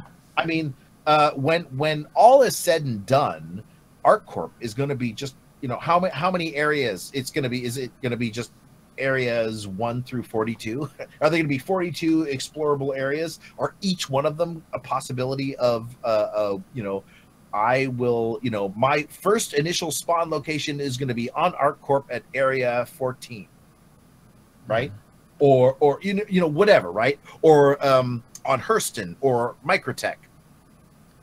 Because there's 3 planets, or Orison, the Sky City, the floating cities on Crusader. Yeah, Cloud City on Crusader. Right. So there are 4 full planets where we could probably choose our initial spawn point, and that's just in the Stanton system. That's true. So I mean, I think that if they say the Stanton, and I do believe that the Stanton system will be one of the the starting. But I also feel that, like, you could be starting a new character or a new account, and you're already an experienced player down the road, right? You might be wanting to make a different type of alternate or something like that. So you should have the options to not necessarily spawn in a noob zone. Maybe there's our starting areas that have higher risk, and since that's up to you. It'll just note this is a high risk area, blah blah blah, all this stuff. And that's right. I think we're just talking about if you were like a brand new player and. Right. Yeah. Right. When you first start the game. Yeah. And it says, where do you want to, it just have 4 choices. That's my guess. Yeah. That sounds good. All right. Let's go on to the next one. Looks like it's Joe's got more. He says, do you think we will need a video/manual in Mobiglass for our ships in game? At least for big ships like the new Reclaimer. going to need the guided tour manual on how everything works. I think as they add more systems in, I would hope there be some sort of, yeah, why not? Be some sort of, like, at least control manual or something that you can look at your MobiGlass and identify what buttons do what or something like that. I mean, it hasn't really been addressed because we don't have those MFDs in the multi-crew consoles, but I could see them doing that. You know those you see those workers all around Olisar with those pads, right? Mm-hmm. One of the things that I was thinking that they were going to do is that they'd be able to hold the pad up to the system, and if you hold it over the system, right, that it will say, this is the air regulatory system. Yeah. It has, you know, blah, blah, blah, blah, blah, you know, so every time you hold it over a system, it'll tell you what it is. That'd be right? cool. So if they have an engineering pad, then it does that. For the doctors, if they have a pad, you hold it over, this is, you know. This is your rib cage. This is how you take out a splinter. Yes. Well, yeah, and it'll tell you different things. You know, this is an avulsion. Yeah. This arm has been removed. You'll need to reattach it soon. Yeah. So, but that's the kind of thing I was thinking of that would help us to be able to go, because otherwise it's just, you know, too much information all at once. You know, like what analog manuals. I want to see stuff that's digital that you can walk up to a piece of machinery, hold something. We don't need any in-game manuals because that's what your favorite content creators are for. There you go. Dun, dun, dun. Yeah. They could always just put that a button on a MobiGlass. You hold the MobiGlass or something, and it goes to a feature where it scans. That'd be cool. Yeah, that would be, except for we don't really have a lot of control over our position or how, you know what I mean? Yeah. MobiGlass is kind of stop. If you had a device that you, like when you're holding a gun, you can point it anywhere, you can turn around. But maybe that button would give you that freedom of movement on it. Right? Yeah, maybe. Just hit that mode and it's not like a lock screen. Because you're right, they have gone to pretty much instead of a, you know, screen in the environment to like making it a screen with the environment in the background behind it now. It's kind of the way they've gone to it. But they've kind of needed to, because the way it was in some of the beginning iterations was like, I like the new stuff. It looks a lot cleaner. Oh, I like it too. It's just it wouldn't work as well. There's no freedom of movement when your MobiGlass is up. That's true. Shadow Spear 173 asks, he says, my question is from last week, actually, about interdiction. Last week, and you guys, and I use you guys loosely because not everybody was here last week, you guys mentioned all kinds of cool ways to interdict off of what CIG has mentioned. Who has the advantage, the interdictor setup, to pull out and disable pull out and disable their jump ability, or the person being pulled out? I'm all for all these mechanics, but it does seem very heavy on the interdictor right now. And just to give frame of reference for Uber and Drones, you weren't here last week, right? That's right, you were out of town. So just give frame of reference for you guys. What he's talking about is, last week we talked about interdiction. We talked about the mechanics of the bubble, the interdiction bubble, and how they work in many ways similar to Star Citizen. And what he's saying, it feels heavily weighted right now. I'm assuming, by the way, I'm saying this, Shadow, if I'm not mistaken, heavily weighted against the interdictor, because as they mentioned in the previous ATV and RTV, you would almost have to be in the bubble itself as the interdictor in order to suppress the ship, because the sphere is like very large, and if you sit on the outside waiting for something to come into it, you might not get to that ship before they escape. So that's the risk you take. That's kind of, in my opinion, that's the risk you take, because as a person interdicting, you don't know what you're going to pull out. You pull out anything that comes in the field. You roll the dice, and there you go. That's just kind of part of the I envision it going down exactly the way it did in Eve. Mm-hmm. You have an interdictor. You also need other ships there, not just to end the conflict, but you also want to have some interceptors, something small, fast that can get over there and start holding it down long term. And then get out once the real damage dealers get on field. So I don't think that interdiction is something you're going to do solo in an interdicting ship. I think you're going to bring that ship as its purpose, and then you're going to have other ships that are specialized to help you in the conflict. Well, all ships can interdict now. Is the way it's supposed to work, because they're only doing a standalone module in space that's a bubble. But the interdiction mechanic, the way it works to suppress them from re-entering quantum, is if you shoot at them, it breaks up their quantum bubble, so that prevents them from re-entering quantum. So all ships can do it, but some ships are not going to be as good at it against larger ships, because you won't be able to have enough firepower to actually impact their quantum bubble, thus suppressing them. You might delay it or anything. Like an Aurora won't be able to fully suppress a Idris easily, because it could get one shot out of the sky. It might slow it down from entering quantum, but it probably couldn't just, like, manhandle and keep it there. Wait, so they said that all ships can interdict? Yes. Because the way they're doing mechanics is actually interesting. To varying degrees of success. To varying degrees of success, because the way it's and this is gonna be a flashback for those who watched the show last week. What they have is each ship creates a quantum field around itself in order to enter quantum. So what they're going to do is have a bar, not necessarily a bar on your screen, but a measure up to where a ship has to reach its full quantum capacity in order to enter quantum. So it's a momentum thing. It starts to build up, like almost like the 88 miles an hour for Back to the Future thing. And once it achieves the full sphere of the bubble around its ship, then it can enter quantum at that motion. The way it breaks up is any ship shooting at it will interfere or disrupt this quantum bubble forming around the ship. But like a Aurora versus an Idris, it's not going to be able to keep it all the way broken down. It might slow it down. Oh, that kind of interdiction. That kind of interdiction. Yeah, so that's how they're doing it for that. I thought you were saying the pull out of quantum. Now, the pull out of quantum is only related to the bubble. Like, you have to anchor a module. Anything that flies through that bubble will be pulled out. But while they're pulled out into that bubble, they can just burn out of the bubble, and if they enter quantum, they're gone again. That's just it. Or they could destroy the generator by shooting it. But that's why people are saying, like in this question, the interdiction ship, whatever ship you choose to fly, because you'd have to shoot at them to quit it, to make them stop being able to enter again, you'd have to be inside this bubble too, because it's so large that you're not going to be able to get to him probably before he burn out and be able to escape. You'd have to be towards the middle where it's pulled.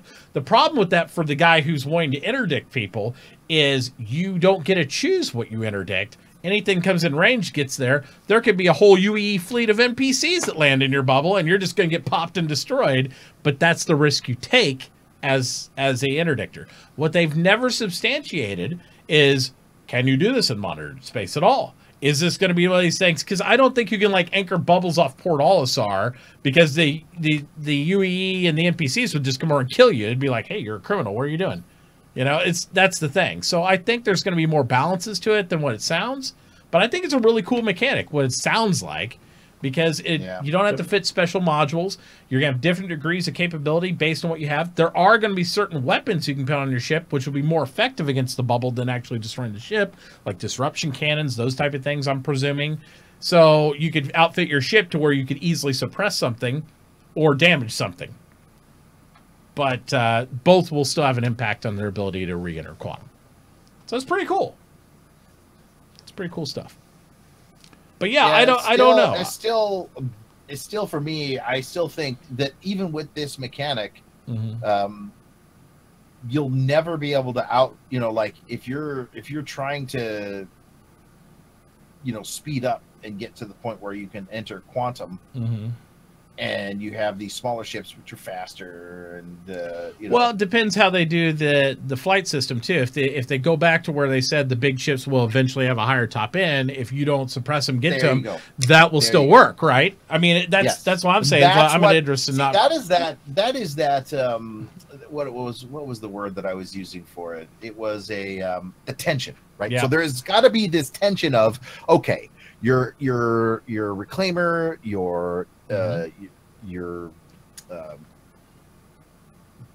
Hull C, all these ships are very, very slow at accelerating, right? Yep. They're very slow at accelerating, but they will continue to accelerate well beyond the top speed of all the smaller ships. Yep. Right. And be able to hold it longer. Right. So the tension for interdictors, or even coming across a fleet of ships that haven't quite, they've left port, or they're, whatever, or maybe they slowed down because there's a very dangerous field of asteroids that they have to slow down and fly, with the cruise instead of quantum because the asteroids are so random or something like that. Who knows, right? The Aaron Halo belt is that way or something. Yeah. So there's this dynamic, there's this tension where the people see the pirates coming, they see the guys coming, they're like, oh crap, okay, we got to start speeding up. The pirates know, oh crap, they're speeding up, they've seen us, we've been spotted. Get in there fast and start hitting them hard so they can't enter quantum. And then what they've talked about in the past is that they are working on, remember that whole time to disable thing, right? Yep. Yeah. So aside from just that, you have people who are shooting at the ship, keeping their quantum bubble from forming properly. Correct. But they're speeding up, so they're starting to get away from you. So then you have other people who are really good at shooting. Maybe they're shooting at some of the thrusters because let's just say you've got 4 main engines on the back of a Caterpillar. What if 2 of them stop working? And to be fair, that would do both roles. If you target the engines, you're not only disrupting the quantum bubble, you are hitting the engines as well. But if you sit there as a aggressor trying to hit those engines, then you're also making a great target for their gunners to shoot at you. Right. So you can't, if you're just disrupting the bubble, it's all this dance. It's all of this. It's dance, nice. I like it. And that's what I'm hoping that they'll do. And I didn't expect them to go that way with the quantum bubble. I didn't even think about that. And when they said that in the mechanic, I was like, that's awesome. I think that'd be really cool, because if they do the speed stuff like we're talking about, if they do the stable and they work this in, all those married together will make a really interesting gameplay for getting away and staying there and doing all this stuff. I think it'd be great. Yeah, can you imagine being in a big ship and like, all right, guys, get into the turrets. Got the engineers working their butts off, keeping things repaired. Yeah. Things are sparking around you. Are you pushing more power to your engines to get away, or to the quantum bubble to form? I mean, what are you doing? It's like, I don't know. Had to take some of the moving shields. Yeah, you're trying to. I got to hold shields so we don't get disabled. Think of this though. Then it might be like, we have all energy weapons, so we never have to reload. But on the downside, when you need more power to shields, because if you need more power to shields, you could really low power a ballistic turret. Right? Yeah, turret's all ballistic. It doesn't need hardly any power. No, you just spray and pray and try to get that guy off you all you want. It doesn't matter. Yeah. Good. Well, except that you will run out of ammo eventually in a ballistic turret versus energy. Yeah. So it's all this, this balance, this idea of, if we're going to be going through a dangerous space, if we're going to, what's better, a ballistic turret or an energy weapon turret? Energy weapon turret needs a lot more energy. Therefore, your shields might not be as effective, or your coolers might not be as effective, or it's a whole snowball of stuff. And I love that, because there's no guaranteed way it's going to turn out, but it does have balance, because as long as you understand the mechanics of it, it helps you plot and plan for how you want to approach it, but there's no guarantees. And I love that, because it's all about who can outplay the other person. Playing with your shields, playing with those. Player skill comes back involved. And this was the original promise from the very beginning, was that it was skill. Yep. It's a brilliant game. It's a brilliant mechanic. If they implement all those and they don't change it, I think it'll be perfect. And so that's why I really like levels. Yep. No levels, man. No levels. Just the way you play is how it rolls, and I love that. All right. But yeah, I think as far as your answer to your question, Shadow Spear, the interdictor reaps what he sows. In other words, if you want to do that role, you take those risks. That's just how it is. Joe's got more than ask. He says, "What do you think of the advantage for not having a flight suit on 24/7 on a capital ship should be? Walk faster, run speed, unlimited running, nothing?" So what's your opinion? So we talk about this reasoning in large ships, how we're not going to wear our helmets, not going to have to wear flight suits. We can dress in plain clothes. What do you each think the advantage should be, and even changing your clothes? Or do you think it shouldn't even matter? We should just walk around in our spacesuits all the time? You become an instant bullet magnet. What? Okay.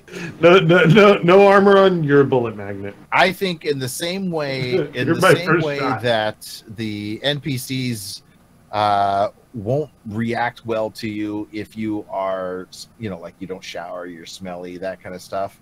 I think that there should be some sort of like environment reaction to you. And what I mean environment, I mean NPCs, right? Yeah. So the the PvE side of things, the environment should, like people like, and maybe in some cases, it's not allowed, like go back to your ship and change. Well, you try to get on the boat and you're wearing a life vest, people feel uncomfortable around you. It's like, what? Wait a minute, it's a cruise ship. Why are you always wearing the life support stuff? That's not a great idea. There could be stuff too where has anybody gone diving before? No. I wish. No. So wetsuits are not something that are extraordinarily comfortable to wear. Yeah. You don't want to wear that kind of stuff all the time. There maybe if you're wearing shoes and pants and stuff like that, your stamina is better, your heart rate won't go up as much. There'll be a whole bunch of things that won't happen because you're not in this tight body constricting spacesuit. But you don't have the protection from the elements that you would in a spacesuit as well. But if you're on an Earth-like planet, the person, maybe you could have some, maybe they would have armor that would be not like these stone scale, like these. Or if you're doing a science type activity, maybe you needed some sort of radiation suit. You have to wear a specialized suit to do that, so it wouldn't be like a spacesuit, but it's almost like a lab gear, you know what I mean, or something like that that's doesn't protect against that, but something else. So you have to do it in order to really, for me too, do these things. I take off my, especially now that we are going to be able to, choose what we look like. Taking off your spacesuit and sitting down on a bench next to an NPC, and just kind of sitting there. How do they know that you're not an NPC? There are no names over your head. I love that aspect of the game because you can, if you're running from somebody or if you're trying to hide and you're in once Area 18 Area 18 and ArcCorp come back into the whole thing with all the NPCs everywhere, you can hide. You can blend in. But if you're running around jumping up and down like a jackwagon with a spacesuit on and a helmet, you're going to be like, oh, that's a player. People are going to know who you are. And like Blackbird says, I agree that when you're wearing armor, even like light armor, you should have some element of decreased stamina and those type of things because you're wearing more gear. I mean, you're going to have some of those aspects. Remember what they showed us when the guys were hopping over those barriers? Like the guy in the heavy armor was able to get over one and then couldn't make it over the next. The guy in the medium armor was able to go over 3 before he wore out. And the guy in the light armor was able to go over like 5 or 6 before he Maybe the guy in straight clothes can do ninja flips over all of them. Well, yeah, because we're all like Star Citizen parkour. Let's get it going. Baby, let's do it. We're all in fabulous shape in Star Citizen. Of course. Well, look at us. We're amazing looking. Well, you got to think with that. It's like, say if you're trying to get reputation as the lead VIP escort. Yeah. And you got an 890 jump, they may want you to dress all white tux. Taking them to their destination. And that could be one of the things for NPCs. Yeah, and I don't know how reactions. for players, but yeah. Remember, Item System 2.0 also says that things that we have will wear out. Now, what happens if you're wearing your armor and different parts of it wear out, right? Yeah. Like, because maybe that's trendy. Like stonewashed jeans. It'd be holy armor. Yeah. Yeah, but maybe it loses its, defensive capability. Yeah. Right. I would agree. That sounds very reasonable. So you don't want to wear it all the time because otherwise you're going to have to pay to get it repaired all the time. Yeah. There you go. So right. Joe asks the next question. It says, which patch do you think will stop getting changes to keybinds? I want to make my voice attack without changing it. I think patch never will be Z. Yeah. Never. I think it'll be in 4. Never going to happen. Yeah, I think even after launch they'll change keybinds because guess what? Games do that now. Live games change their keybinds, And as long as they're adding and changing different ships and stuff, keybinds will always be changed, in my opinion. So there needs to be an option where you leave my shit alone or let it go back to the old shit. You can go to retro now. They have retro feature on keybinds. You can use those. Unfortunately, here's the biggest problem with keybinds from what a lot of my HOTAS friends have explained to me. The way Star Citizen does keybinds is game-based and it's not Windows-based, right? Drones, you told me about this too, didn't you? About the way the binds work? Yeah. So since it's not based on the actual default Windows aspect, you're having the game control it. When the game changes every aspect of it, you don't maintain any of your systems under your actual binds and your programming to Windows like some games do. So when you're bound to the game's always going to be inconsistent. If Star Citizen pulled from Windows its default controls instead of trying to map the HOTAS to it would probably have more stabilization and you'd actually be able to always have consistent controls, is what I understand. That's from a layman's point of view. There's also the aspect that they're adding new commands all the time, and those have to fit in somewhere. Yeah. And sometimes that means something gets bumped because it makes more sense to use that key for a newer command. And watch for even more changes as they add more land vehicles and more functionality, like scanning, things like that. They're going to be like, oh, this makes more sense. We use this scanning key all the time. They're going to move stuff around a lot, guys, because they have a lot of features added. We haven't gotten into mining, overheating, overclocking, safeties, anything like that. So, I mean, there's a lot of other, different things that are going to happen. They just, hopefully at some point, they'll come up with a build once they're in beta or post-beta where you'll save your profiles. And if you do have to reload something, you'll be able to reload your profile into the game for your macros and customization. Key maps. Yep. That'd be nice. Key map profiles. It would be a lot easier. But not yet. Well, if ever. Yeah. Joe then asks, he says, GDC showed some cool stuff with ray tracing. Didn't SC show some similar stuff at least last year? Or at least a year ago? That's how the hover bikes work. Yeah, well, not only that, they also demonstrated a little bit of that with the NPC AI in Squadron 42, how they scanned and visually saw aspects on the deck and stuff like that. So there's a lot of things on how the ray tracing's used in different aspects of the game. So yeah, they did. They showed a lot of similar stuff with that. Veclor says, if Squadron 42 releases with a difficulty selection, which one would you play? Easy, normal, master, or give up now? I'd play. Knowing me, I always play normal to start with. I'm not the super elite baller gamer that goes master level. Let's see how it happens. I always do normal because I'm more interested in the story than some impossible difficulty. I might go back and play it on max level, or if it's too easy on normal, then I will crank it up to very hard on a lot of games. I want it to feel like it matters. Whatever to me feels like the game matters and it actually immerses me in the game, that's the level I play on, which is generally normal or very hard. The last game I played on really legendary was Halo, because a lot of games get it wrong. Yeah. And it makes like they'll do like little cheap shit to make it like, oh yeah, it's hard, but it's like some cheap once you shit figure out the aim. system, you just get around it. Yeah. I remember this game that did the levels like they had what was it? The lowest level was like bunny level. The highest level was this level will make you feel stupid. Yep.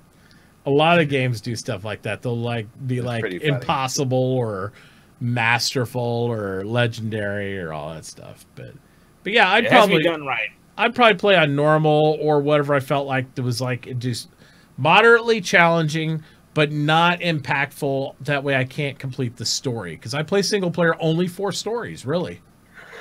Yep. So, me too. Yeah, most of the time it's like a shooting gallery player game. But if the AI is actually, work like the only AI I remember playing with was fun. Like I said, in Halo, you had snipers, you had grunts coming after you, suicide bombers and swords. It was like they threw a different groups of enemies at you, and it actually felt real cool to take on. But a lot of the games make the aim bots, cheap one hit you're dead and stuff like that. That's kind of whack, but we'll see how they go with it. I'll probably play it on the hardest difficulty level. I liked Fallout 4, the feel of the the AI and how they would sometimes try to outflank you and that kind of stuff. I mean, it wasn't the best AI, but it was. Yeah, it just depends. Again, fun. it's whatever personally I feel challenging, but not over the top. I don't try to see if I can beat something that I feel like is impossible or really super difficult if it inhibits the story, unless I've already beaten the game and I really felt engaged, like I want to try to beat it on hard. But I usually don't go replay single player games a whole bunch of times. Squadron 42 may be that exception though. Oh, you know what, Launcher? That's a good idea. Some rewards. I think you should get like a different badge or uniform. That'd be cool if you got unlocked. On what level you beat, like lieutenant, sergeant, or whatever the case may be. Then you go walk around the verse like, I beat Squad 42 on the hardest shit. Got your uniform ready. I'd just be happy if it was more Mass Effect-y, where the original Mass Effects, not the more recent ones, where you got different story endings or different kind of paths of what happened if you replayed the game. I'd be cool with that. That would be neat. Like if you play it on Masterful, it's not like PlayStation, I get an award for it, because I want it to be more related to the story of the game, the rewards. Like, achievements are whack. Yeah, well, let's say you beat the story on like Masterful. Maybe your rep is like incredible when you get started. They're like, oh my God, did you hear about the grand battle MItauchi was in? It was with the Squadron 42. That'd be cool. I would like to see that when we finish Squadron 42, that we have our dress uniform, like after we've retired from the military, with all the ribbons on it or whatever. That'd be cool. All the missions. There's your achievements, right? It'd be on your bars on your chest. That'd be cool. Or even how some I don't know, one of my friends who was in the Marines, he had all of his framed on the wall. Yeah, all of his, not the ones that were on his chest, right? Those were the small ones, but I mean the actual medals. That's why my dad's are. They're up on the wall, right? Mm-hmm. They get the ones that go on their chest, and they get the bars and the medals. Yeah, bars and actual right? medals. So I would love to see that as decorations for our hangars. All the medals that you get in frames, depending on what medals you get in Squadron 42. That would be a cool reputation. So you can get, maybe that unlocks more mission with higher pay because you went through the difficult stuff. I like the rep ideas in game. I do like the idea that what you do in Squadron 42 will affect different missions. Like maybe you did a favor for somebody that nobody else did a favor for, and then because remember Squadron 42, what is it, 3 years prior or something like that? I mean, it's supposed to be prior to when we start. Anyway, so you do a favor for somebody that nobody else bothered with because it was like, oh, that's just a pain in the butt. But this guy ends up being some, does something really phenomenal, has a great company 3 years later or something. Who knows, right? Yeah. But the story arc could, depending on what you do in that, you'll get different mission opportunities that maybe not everybody would get, and I'd love to see that. That would be amazing, and that'd be a lot of people would be intrigued by that, especially new players who only buy the MMO portion. Like, oh, wait a minute, I could get like this extra rep when I start if I get Squadron 42 because I'm a badass. I think that'd be cool. You did a mission. You were nice to this guy. Maybe the janitor, right? Maybe the janitor actually is this guy who is I'm just spitballing, but maybe he's like some genius inventor. He invents something while he's been mopping the floors and thinking about this stuff. And so, while you're playing Star Citizen, you meet, he's like, hey, I remember you were nice to me on that Idris, when we were off in the, blah, blah, blah, and hey, would you like to, would you like this job? And this is maybe nobody else did it or only a couple other people did it. But if people knew that depending on what you did within that game, even interacting with somebody as lowly as a janitor might have long-term consequences as to what different missions would be offered to you later on in the game. That'd be really cool. So I'd love that kind of crossover. Or I'd even love like getting a skin for maybe my Hornet or something like that. Maybe you had, like sometimes you had your ranking or your bars or achievement on your ship. Like Air Force pilots and stuff do, like they'll put the little markers, like how many kills they had or something. That'd be cool to get a skin after the game. Something cosmetic that would be kind of cool too. Different things that maybe not a huge impact in the game, but they'd be cool. They already said that the the F8 Lightning will become available to people complete the game. That's just for beating. That's not like certain that's not just difficulties. completing. That's some mission within the game. It's not completing. But you the still have to game buy generally. it in the PU. Yeah, I you thought still it have was- to buy it. No, it's mission specific. It's something very specific that's in Squadron 42. And they I haven't thought it told was us just what it is. complete the game. You get a No, token. I don't think it's you complete the game. I don't know, unless think they might have. They I might. think you have to do something within the game in order to get that. It might be a mission that includes the F8 Lightning because they were talking about it. It's Yeah, we'll have to check you know, into that. I don't know. I mean, I thought see. that was a thing though. I thought it was complete the game too, but it might not be. It might be something else that's interesting. It might be, you know, you might have to complete the game as well, but Yeah. it might be. Remember how the vertical slice was a side mission that we don't actually have to do if you don't want to, right? Yeah. Could be. It's a side mission, right? So there are probably there's probably a side mission, and hopefully they won't tell us. We'll eventually all know because somebody will post it on Reddit. Hey, I found the side mission. But it could be different for everybody. That would be really cool if it was just random. You know, so they would say, hey, it's one of the side missions, and it'll always be different. It might be the same for me and MItauchi, but it would be different for drones and you know what I mean, because it's random. We wouldn't know which one it would be. Yeah, that would be cool, and I would like that because then it would make us kind of explore Squadron 42 more. I may actually go to the forums and actually recommend see if a dev can see it. That'd be cool. Yeah, because making the F8, yes, you will get it if you have to finish Squadron 42, and you should probably do some of those side missions or maybe all of them just to make sure you get it if you want it, right? Well, you get the F8 Lightning or the F7A as well. He said you're going to have choices of which one you may want to get. Right, and it's just a token to be able to purchase it later on in the game. You still got to go earn it. Still got to buy it. Huh. Yeah. Yeah. So that I would love to see that randomness in there because I always love that. Whereas the Easter eggs never in the same place twice. That to me is that's the indicator that you're playing a really awesome game. Yeah. I did play a lot of Mag back in the day too, by the way. Because you remember. Remember when in Star Wars Galaxies, as soon as the first person figured out how to become a Jedi from the holocron, it was like Jedis were everywhere. It's like freaking bunny rabbits. Yeah. There you it's go. horrible. Yeah. All right, next question, guys. We got 4 more to go. Let's see here. So Veclor wants your thoughts on the Nox Coup sale. We talked about this earlier. Whatever. Yeah, we did. Well, it doesn't come with LTI, I think.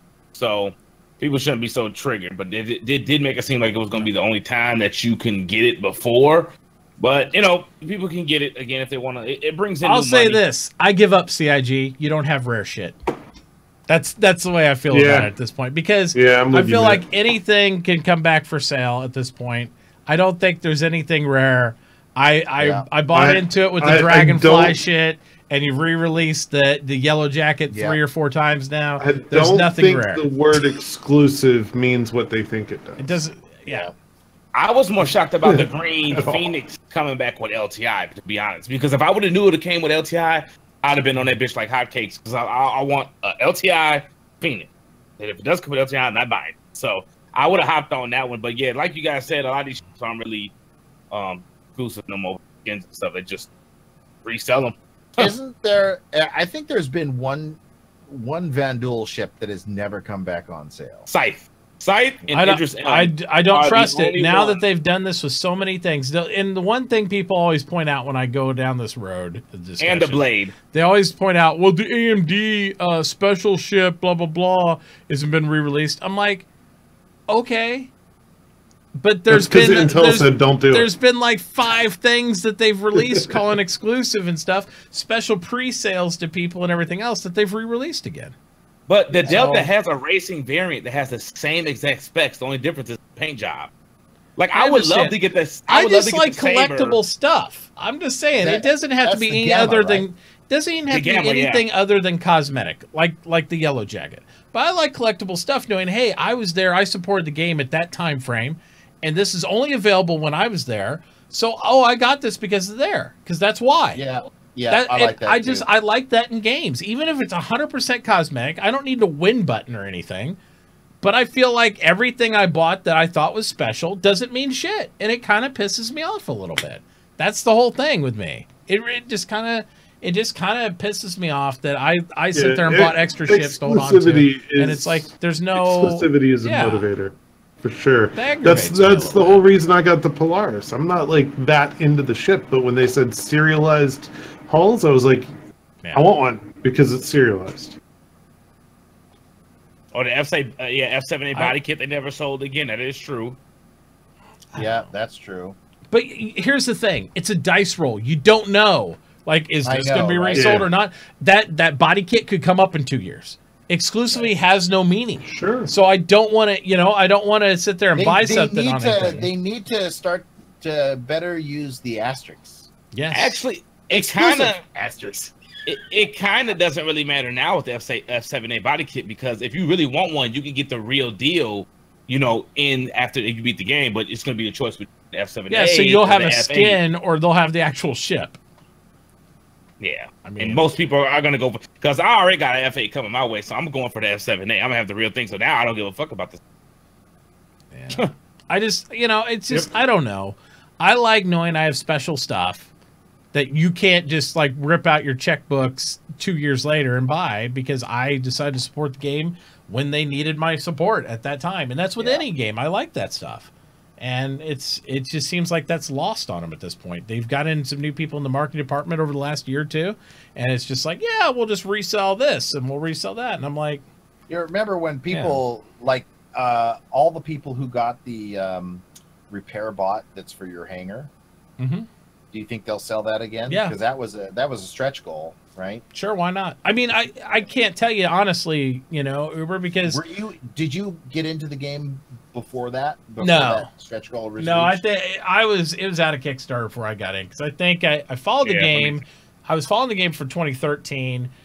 Not closely. 2014, I really got super interested. I don't think I even put money until the end of 2014, 2015, beginning of 2015. So I didn't. That's when I put money in, was in the beginning of 2015. I can't. I don't think I was there for the repair buy. I think it was just after that. I know one thing. They resell the fucking glaive like hotcakes. I felt so special when I finally unlocked it and bought it. They sold the glaive like 3-4 fucking times now. Yeah. I thought it was gonna be special like the scythe. You can't get one of those unless you drop like $1,200 on the black market. Yeah. So I don't know. That's just it. Resell the Idris M so I can throw my wallet. Well, I mean, it's to say even that. I don't know. I mean, why get the Idris M now when you could just like get a little more money and get the Jav? Railgun. Yep. Well, railgun, yeah, but the Jav's torpedoes, like biggest ass torpedoes ever. You don't even have to aim. Hey man, that motherfucker! That shooting Auroras out of the front. Yeah, shooting Auroras at the front. It's like, you can aim your railgun, but here comes my torpedoes. Good luck. All right. Yeah, that's my thoughts on the Noxecue thing. I've gotten to the point where I don't know that I care anymore.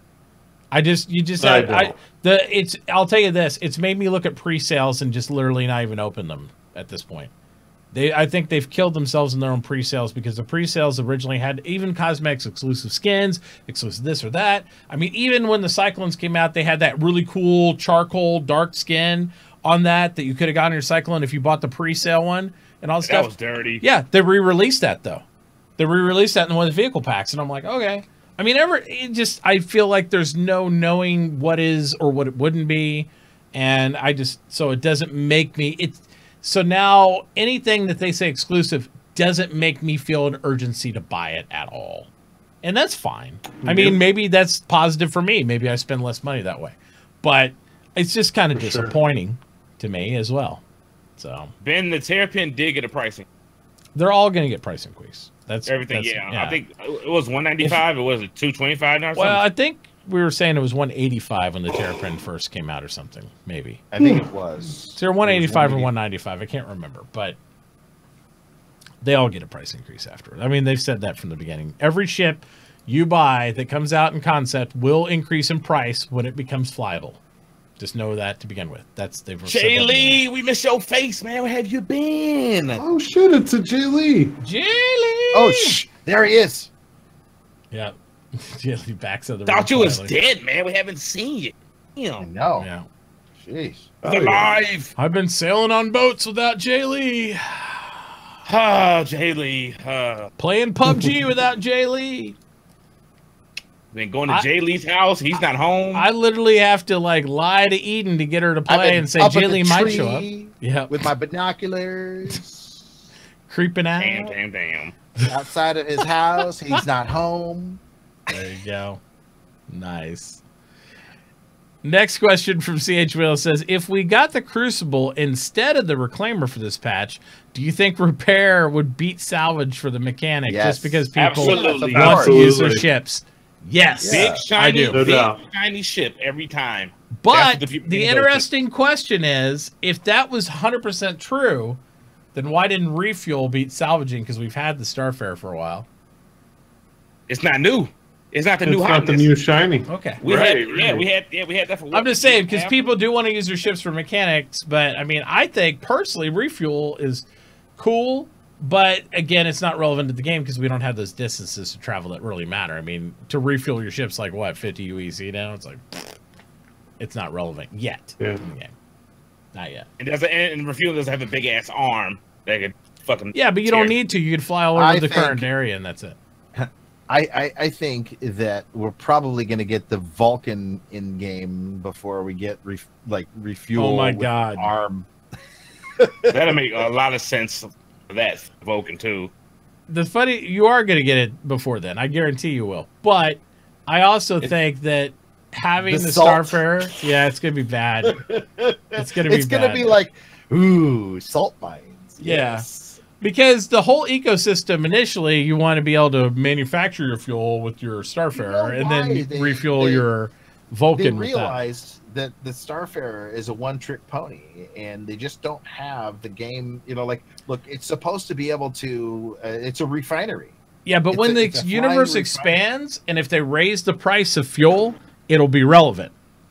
Well, it's relevant in the sense that it can make fuel. That's right. And expanding the universe. That's right. That's what I'm saying. If they expand the universe, as they expand it, the Starfarer will become more relevant if they raise the price of fuel. If you can't go to a refueling station, get it for pennies on the dollar, the cheap UEC, people will be like, man, I need my Starfarer to be running so I can make some money and generate some stuff and undercut these, substations.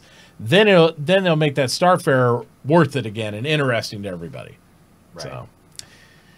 But yeah, I 100% think if the Crucible was out first, and everybody be screaming about repair instead of salvaging. I totally believe that. Stay away from my food, Jay Lee. Yeah. Reclaimer Uber food. That's my food. That's right. Timo says, if capital ships are kept as permanent ship in space, that is able to be found by other players when you log out, how can players have a reasonable expedition of not expectation? Am I supposed to say expectation? Yeah. It does. Expectation. My eyes are all shot now from reading the small print on my monitor. Of not having their ship destroyed or stolen when they log in next. It's called location. That's right. Location. You have to moor to the station. They've already said, yeah, exactly. If you moor it at a station, you'll be fine. You're secure docked. There are going to be shipyards. There are going to be with big ass station guns on it. I mean, if somebody's breaking their ship. There's going to be places where they said that if you moor your ship at these locations, of course, you will pay a mooring fee, but who the heck cares, It's your Javelin, it's your Idris, it's your capital ship, You're going to plot a course to go out on an op, and then you'll have to plan, okay, there's some stops here where we can get off and do these things. Because there's no way practical to make it log out. Because the thing is, you have to remember, it's not about logging out who is just in your ship. It's anybody on grid that can see your ship. There can't be players around. You could all log out. If there's one dude sitting over there in his Herald going, oh, look at that ship over there. If you all log out, the ship stays. He's there. If he's in range, it's going to stay. It doesn't disappear. And here's the funny thing. You don't disappear because how do you log out? And I don't know if they're going to do this, but it would be really cool that if you get disconnected, that your character goes to your bed and lies down. Take a nap. Right? I don't feel so well. I'm disconnected. Your character just autos, like you've disconnected, so you're no longer in control. How irritating would that be if you're like in a battle and you're disconnected and you every time you get back in, you're like not in the gun seat anymore. You're over there in your bed. It's like got to run down the hallway, get in the turret. That would be so irritating. Well, if you got disconnected for, if you got disconnected in the middle of a battle, of course, you're going to be waking up in an infirmary somewhere. Probably. So. Or another player can't get in the seat because you're disconnected and just sitting there in the turret. Get out of the turret! Just disconnected. So good. Oh, my gosh. But yeah, I mean, you want persistent ships in this game. Because you don't want everything to log out. You want stuff to be able to be found. You want stuff to be able to destroyed. And I agree you don't want necessarily your ship to always be destroyed. But I think it's part of the game. It's part of figuring out stuff. I want your ship to be destroyed. You know who you're looking right at the screen right now. You know who you are. I want your ship destroyed. We'll see about that. Don't point at me like that. God, that's right. All right. 3 more questions. CH Will says, do you think item 2.0 will make my underwear wear out? Yes, I think so. Especially the piping in it. Taco Tuesday will make your underwear wear out. Drawers gonna be toe up, man. There you go. Guns and Glue asks, do you think that they want to get salvage mechanics into the game to allow players to get rid of bugged ships in a lore-friendly way? Thoughts on salvaging a bugged ship? Well, right now, salvage isn't persistent in the universe, or I don't know if they'll make it more persistent, because they did say a long time ago that they want it to expire anyway after so long. Again, if nobody's on grid and yada, yada, yada, they don't want to have everything to sit there and persist. So I don't know if that's really an issue, because it's not like they're planning for us to all come clean up the galaxy to remove assets. They just want you to have the opportunity to do that, should you want to. But they're not going to leave all the wrecks out there. I think that they should leave the wrecks out in in concentric circles, and have the ones that are farthest out.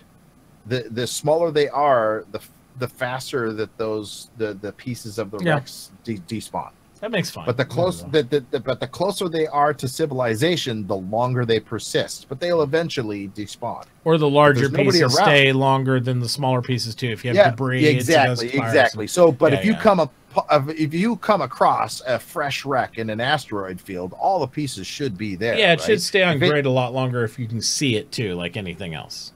Well, yeah, but I like the idea of look at it. You could look at it from heat maps. Wherever the NPC and player activity is most, those heat maps create heat maps based on NPC activity, and then concentric circles out from there, but in the same shape as the heat maps. And so if any wrecks are within those heat maps, the deepest heat maps, the wrecks stay the longest because there's the most activity in there, right?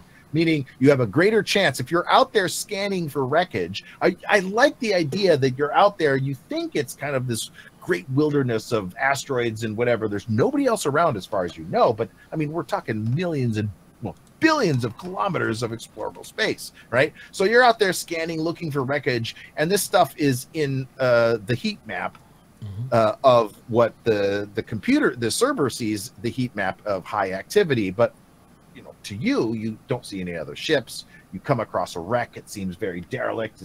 The whole idea is to make us feel that we're way out in the middle of space, while it still may be considered by the server to be a high activity area. That's one of the things I like in Sea of Thieves, when you got crashed boats, go there, explore them, get the supplies out.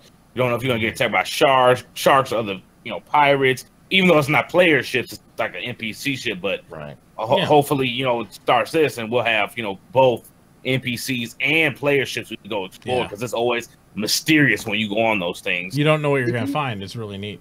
Yeah, and I like the idea of, there are going to be pitch battles. We know that, right? There's going to be interdiction gone bad. There's going to be interdiction gone right. There's going to be people dropping cargo to escape pirates, and then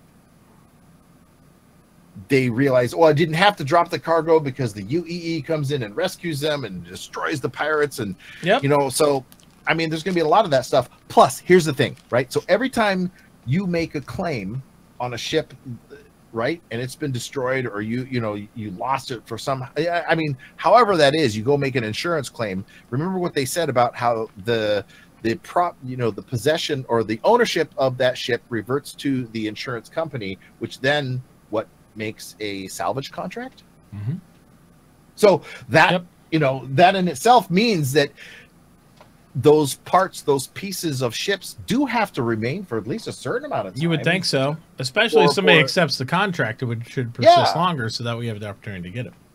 Yeah, so I mean, it's all gameplay mechanics. It's all about, okay, so how long will the salvage mechanic or the salvage contract remain on the jobs board before it disappears? And if once the salvage contract disappears, so does the ship. Yep. Right. Absolutely.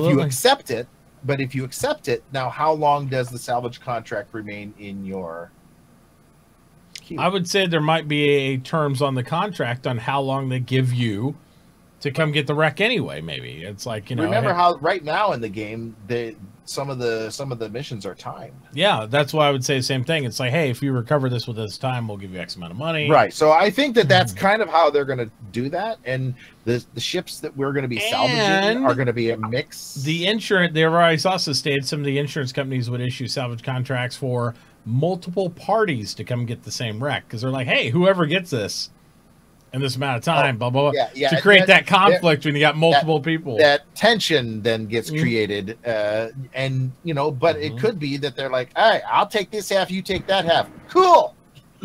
So it could be people come in and cooperate, right? Rather than... Yeah. Although, could you share I mean, see, that's the kind of thing. Is it if the contract could you split it 50-50 and buddy up? Yeah. Well, hopefully they put the party system in the game, as I vote. Party system. Let's party. Yep, absolutely. Item system 2.0. Oh, fuck. All right, next. Item system 2.0. Next and last question tonight before we draw the riffle raffle for 500 entries into the amazing $250 SpaceBro Gaming giveaway for a Vulcan and starter package is what is your favorite in-game commercial? Example, Nox, Freelancer, Cutlass, blah, blah, blah. Which one? What's your favorite commercial in Star Citizen? The newest one. The Reclaimer. I liked the yeah, it's pretty good. I liked the ad that had I think it was the Hammerhead, where they had the engineer on the outside floating around the ship, making sure everything looked cool. I thought that was a pretty badass concept to do. Yeah, I like that one. Gio? See, I guess you couldn't really consider this a commercial. Well, I guess the Pioneer. The Pioneer one? That was a good one too. Yeah, that was pretty good. I was just about to say that one. I love that character. He just has so much charisma. I don't know. I just love him. I would rate the commercials for me as actual commercial. Pioneer hands down's got it, just because of the whole character thing. But as for cool shit in the video, I would probably go anything from the actual video of Big Guns and UE. That's a badass, amazing. That's a commercial? We'll say it's a commercial anyway. That's cheating. I don't care. I'm going to say it's commercial. But this Reclaimer was pretty good. If any of that actually works that way. Because where's our promised Retaliator commercial in the stretch goal? Oh my God. Because here's one of the things for that commercial, and I will talk about this for a second if I can find the audio on it. On the commercial. The first, if it was not the Reclaimer one, then my favorite was the Freelancer.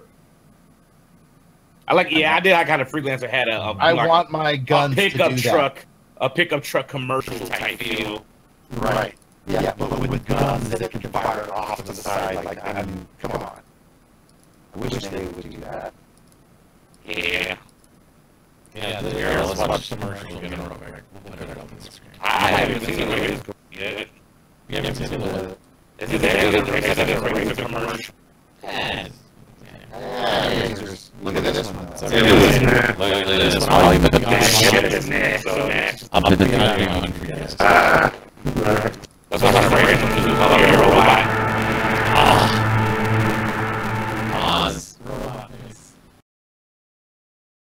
We must have been on exactly 4 hours. Because 4 hours we go robot every time. Mishbot. Yeah. Boo. There you go. Now you just hit his rig button for the ref raffle. Big.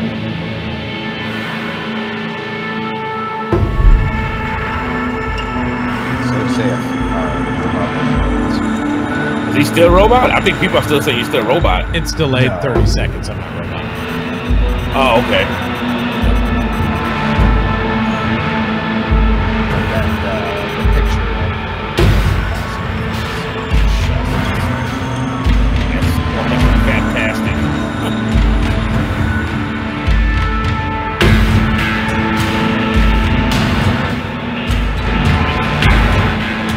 There you go. Drop sound.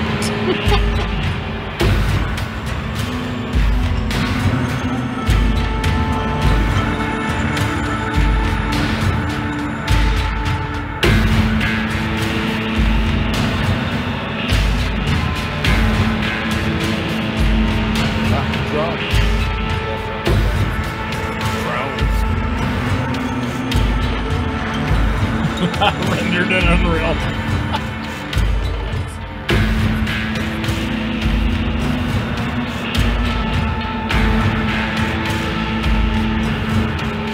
Look at this gun on top for a second. Watch this. Is that gun shooting debris? Now hang on. That gun's got its one up, one down. It was shooting both ways. Yeah. Wait a minute. You're telling me that gun can shoot up and down at the same time? That seems a little Sweet. weird. Look. If it's automated, maybe. If it's an auto turret. Huh. Watch this. Here. Yeah, I saw that. What? I was too busy seeing if it was shooting debris or other ships. I think it's just showing off, you know, like, hey, if there's other people coming to get my booty, I'll shoot at them. But taking my booty. Nobody's taking my booty. It There's two was turrets. 2 turrets, says Jerry. Want to touch my booty? There are 2 turrets, but that's I don't on see one it. of the 2 turrets. See the turret on the back? We can even draw on this if we need to. But see the turret on the back? There's a turret on the back, turret on the front. But watch the arms of the front turret. What? I don't know about that. Yeah. You're right. It looks cool, Yes, but yes. that ain't happening. I'm just telling you right now. MItauchi, it's part of item 2.0. Oh, if we all upvote right now for item 2.0, you'll get turrets to do this. No, that all you have to do is, and it only works if you have dual joysticks, because then you could sit there and aim like, you know. Yeah. If you use dual hold toss, and you have to back though at a $5,000 super concierge level, and then you'll get the special gold-plated turret that actually does the whole thing. Can you show the Razer commercial? I haven't seen that one. I don't even know where it is. I think they posted right with it. Did they?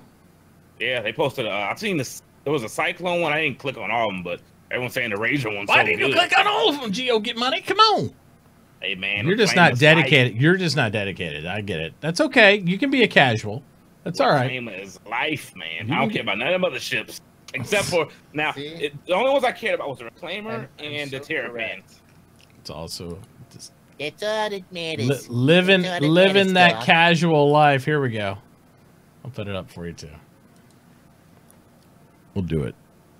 Hey, that's not the. That's a Razer. Terrapin. Well, they put this one was posted up too, so deal. Okay.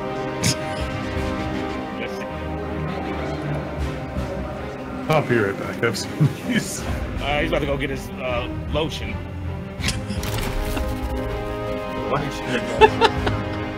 I'm a fat with my sausage sauce.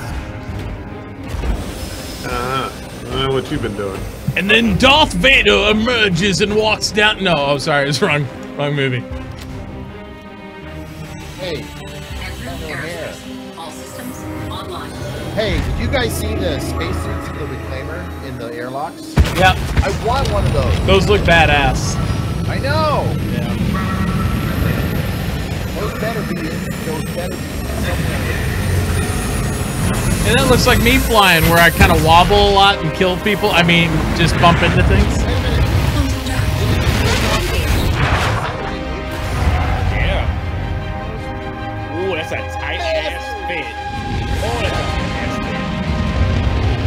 Hey, look, they're a dying star. Ooh.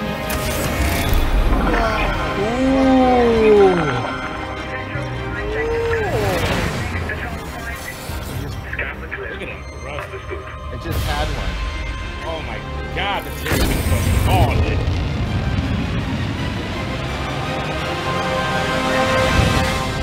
Oh yeah, that would make sense. Tsunami Jirai said a good idea. It had a good idea that they're auto turrets and that the internal operators indicate targets to shoot at. Sure, we'll go with that. I love the weight of Terrapin, how it feels. Terrapin does feel pretty good. To be honest, the flexibility and drivability of the Reclaimer impressed me a lot for that big a ship. I was like, what? Oh, they'll probably nerf that fat bastard. Oh yeah, they're nerfing that one for sure. Yeah, I was just like, too nicely. I was like, this feels. Machine. My Caterpillar doesn't feel this responsive, and it's like not even close to that size. I was like, what? So what? No, it's what? No. Where's the Razor? Show me the Razor. All right, we'll get to the Razor. The easier it is to control. We'll get it. We'll get it. We'll get it. We'll put it up. Do you guys like the sound of the Razor? I think it's fine. I think it's fine. It's very alien sounding. It is. Well, it's a hybrid, right? Doesn't it run like an alien motor in it or something like that? Well, almost all those ships have technology in their motors, right? Because they have that feel. Yeah, with the Jean. Yeah. I feel like I agree, man.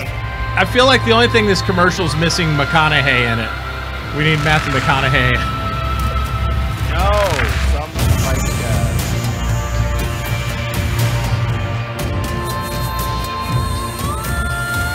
this is pretty thick. And when I fly in my Miss Razor, I feel the raw power, the true energy, the feel of the road in my grip.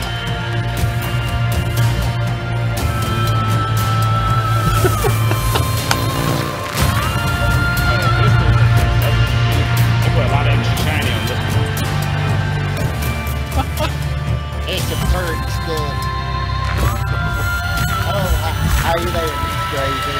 You got it pretty now. Look at that thing. Look at that damn car. Oh, shit. Look at that godly white angel. Sexy beast.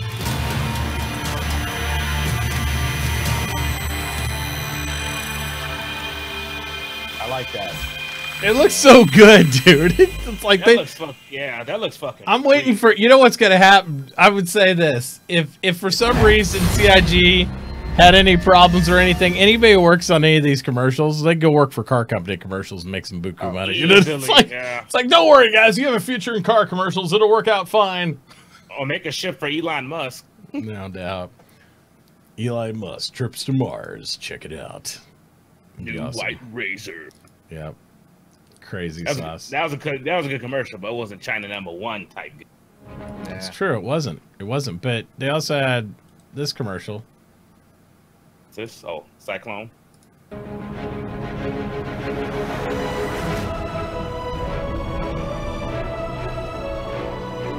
I'm waiting for Master Chief to walk out of the back. That's definitely a Warthog. Dude, I love the way that thing feels. That is the best land vehicle they have. That hands down. Yeah. It is by far the funnest vehicle.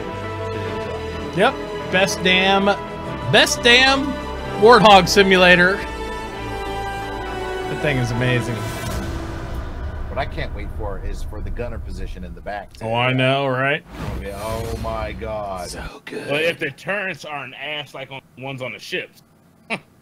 So good. So on the back, like, boom, boom, boom, boom.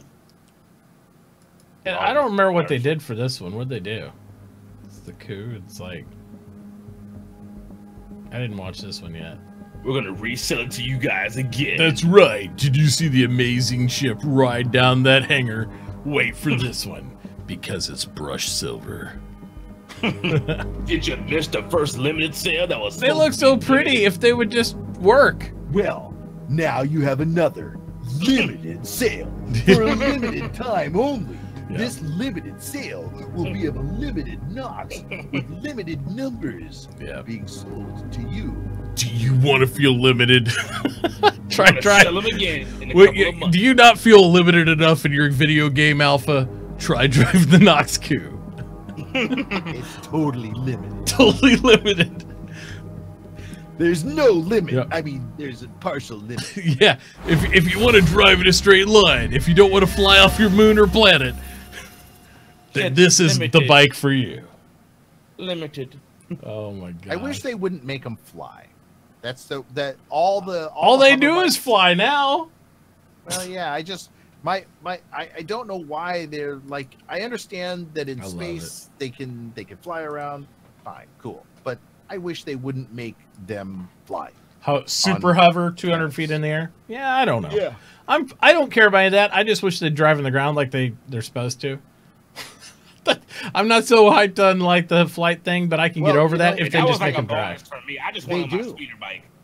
They do drive like they're supposed to, but you have to have 60 frames per second, that mythical, unattainable 60 frames per second, because they use ray tracing to determine where they are in relation to the ground. And to be honest, we don't have straight flat terrain anywhere, right? So I mean, we can't. But it doesn't matter if the frame rates are too low. The ray tracing screws up, and then you're constantly hitting the ground or going, then bouncing way too high. And you didn't hear Uber?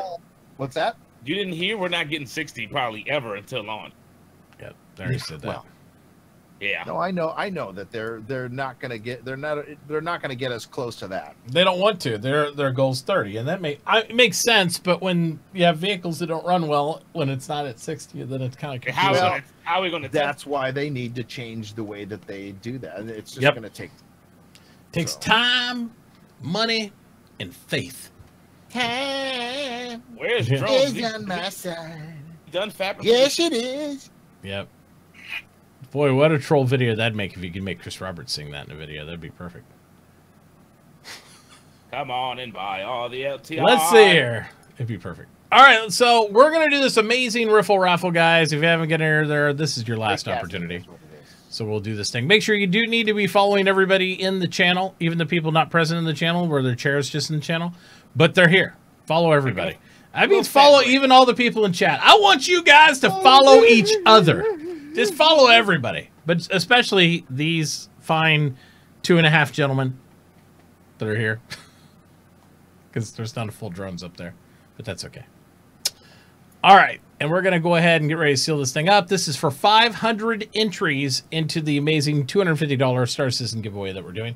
And before we pull this, let's hear from where everybody's going to be streaming from next, what time they're going to be streaming, all that stuff. We'll start out with Mr. Ubened. I'm going to be streaming tomorrow, sometime in the morning, 9 or 10 a.m. Okay. Standard Time, and I'm going to be streaming for about 4 to 5 or 6 hours. I don't know. 4, 5, 6, 7, 8, 9, 20. Got it.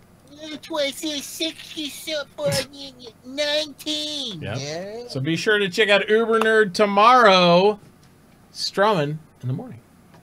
Mr. Geo, when are you going to be streaming next? What are you going to be doing? All that good stuff. Tell us what it is.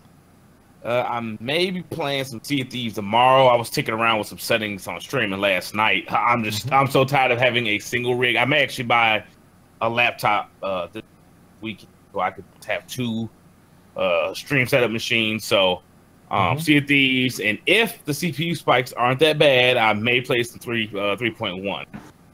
Okay. Which is, I doubt that, but keep my hopes high. Maybe, but it's definitely Sea of Thieves show. All right. Well, we're talking about what we're going to be streaming and when they can find you this weekend.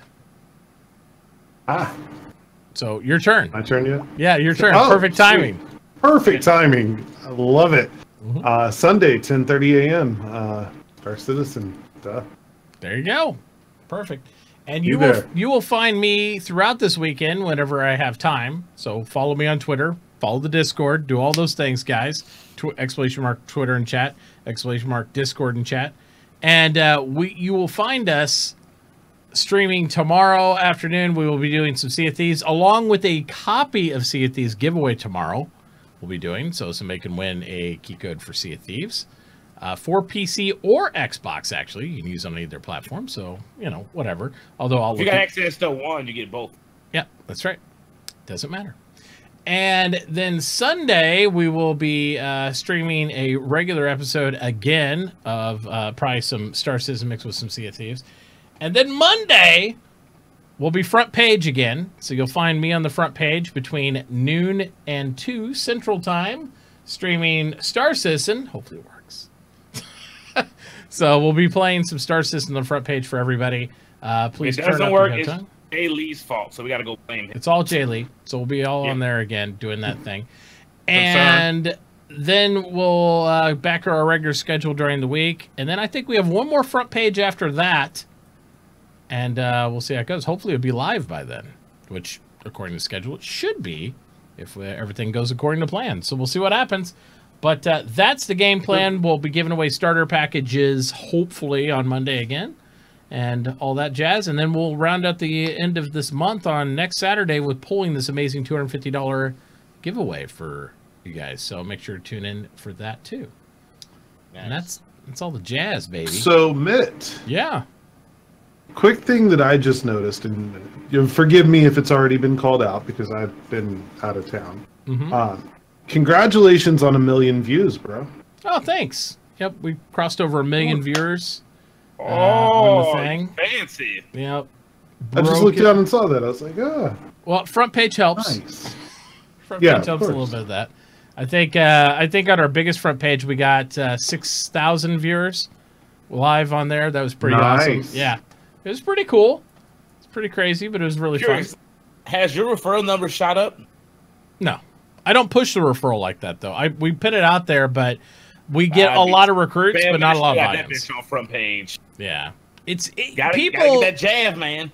People don't jump on the referral as much as people think like that. Yeah, they don't. No, and it's don't. also after they buy in and do stuff. I always tell people to use the referral codes for me or any of the other streamers that they watch because it allows them to receive our giveaways too. Because you need a free account. Just set up the free account. You don't have to buy anything. It's worthwhile to do. So make that thing happen. So. But, yeah, we've had a lot of viewers pipe through, so hopefully we'll get some returning viewers and stuff. Haven't really increased a lot of subs, but, you know, that's the way it works. Just the way it is. It's good to have the exposure and to be able to hang out with a bunch of new people. It's pretty neat stuff. All right, let's pull this quick raffle here for you. You guys won't need a claim word or anything. We're going to lock it down real quick. We have 68 viewers have entered out of the beautiful 140 people we have here. And we're going to draw the thing. And it looks like Mr. X is going to win this 500 entries into this beautiful thing. So hopefully that'll help give you a little boost. I'm already well aware he's a follower, so I don't even have to look. Absolutely. So hopefully he's following everybody else. It's all rigged. Geo and Uba. Mr. Who? It's MRXED underscore SC. Mr. Xed underscore SC. Oh, yeah. Perfect. And he is only the 3rd person to win an amazing golden ticket. To me. Hey, bonus. Yep, he is, I believe, also a subscriber of mine. I'd have to look, but I'm pretty certain. Mr. X. It's gonna give it to you. Wow. Oh, baby.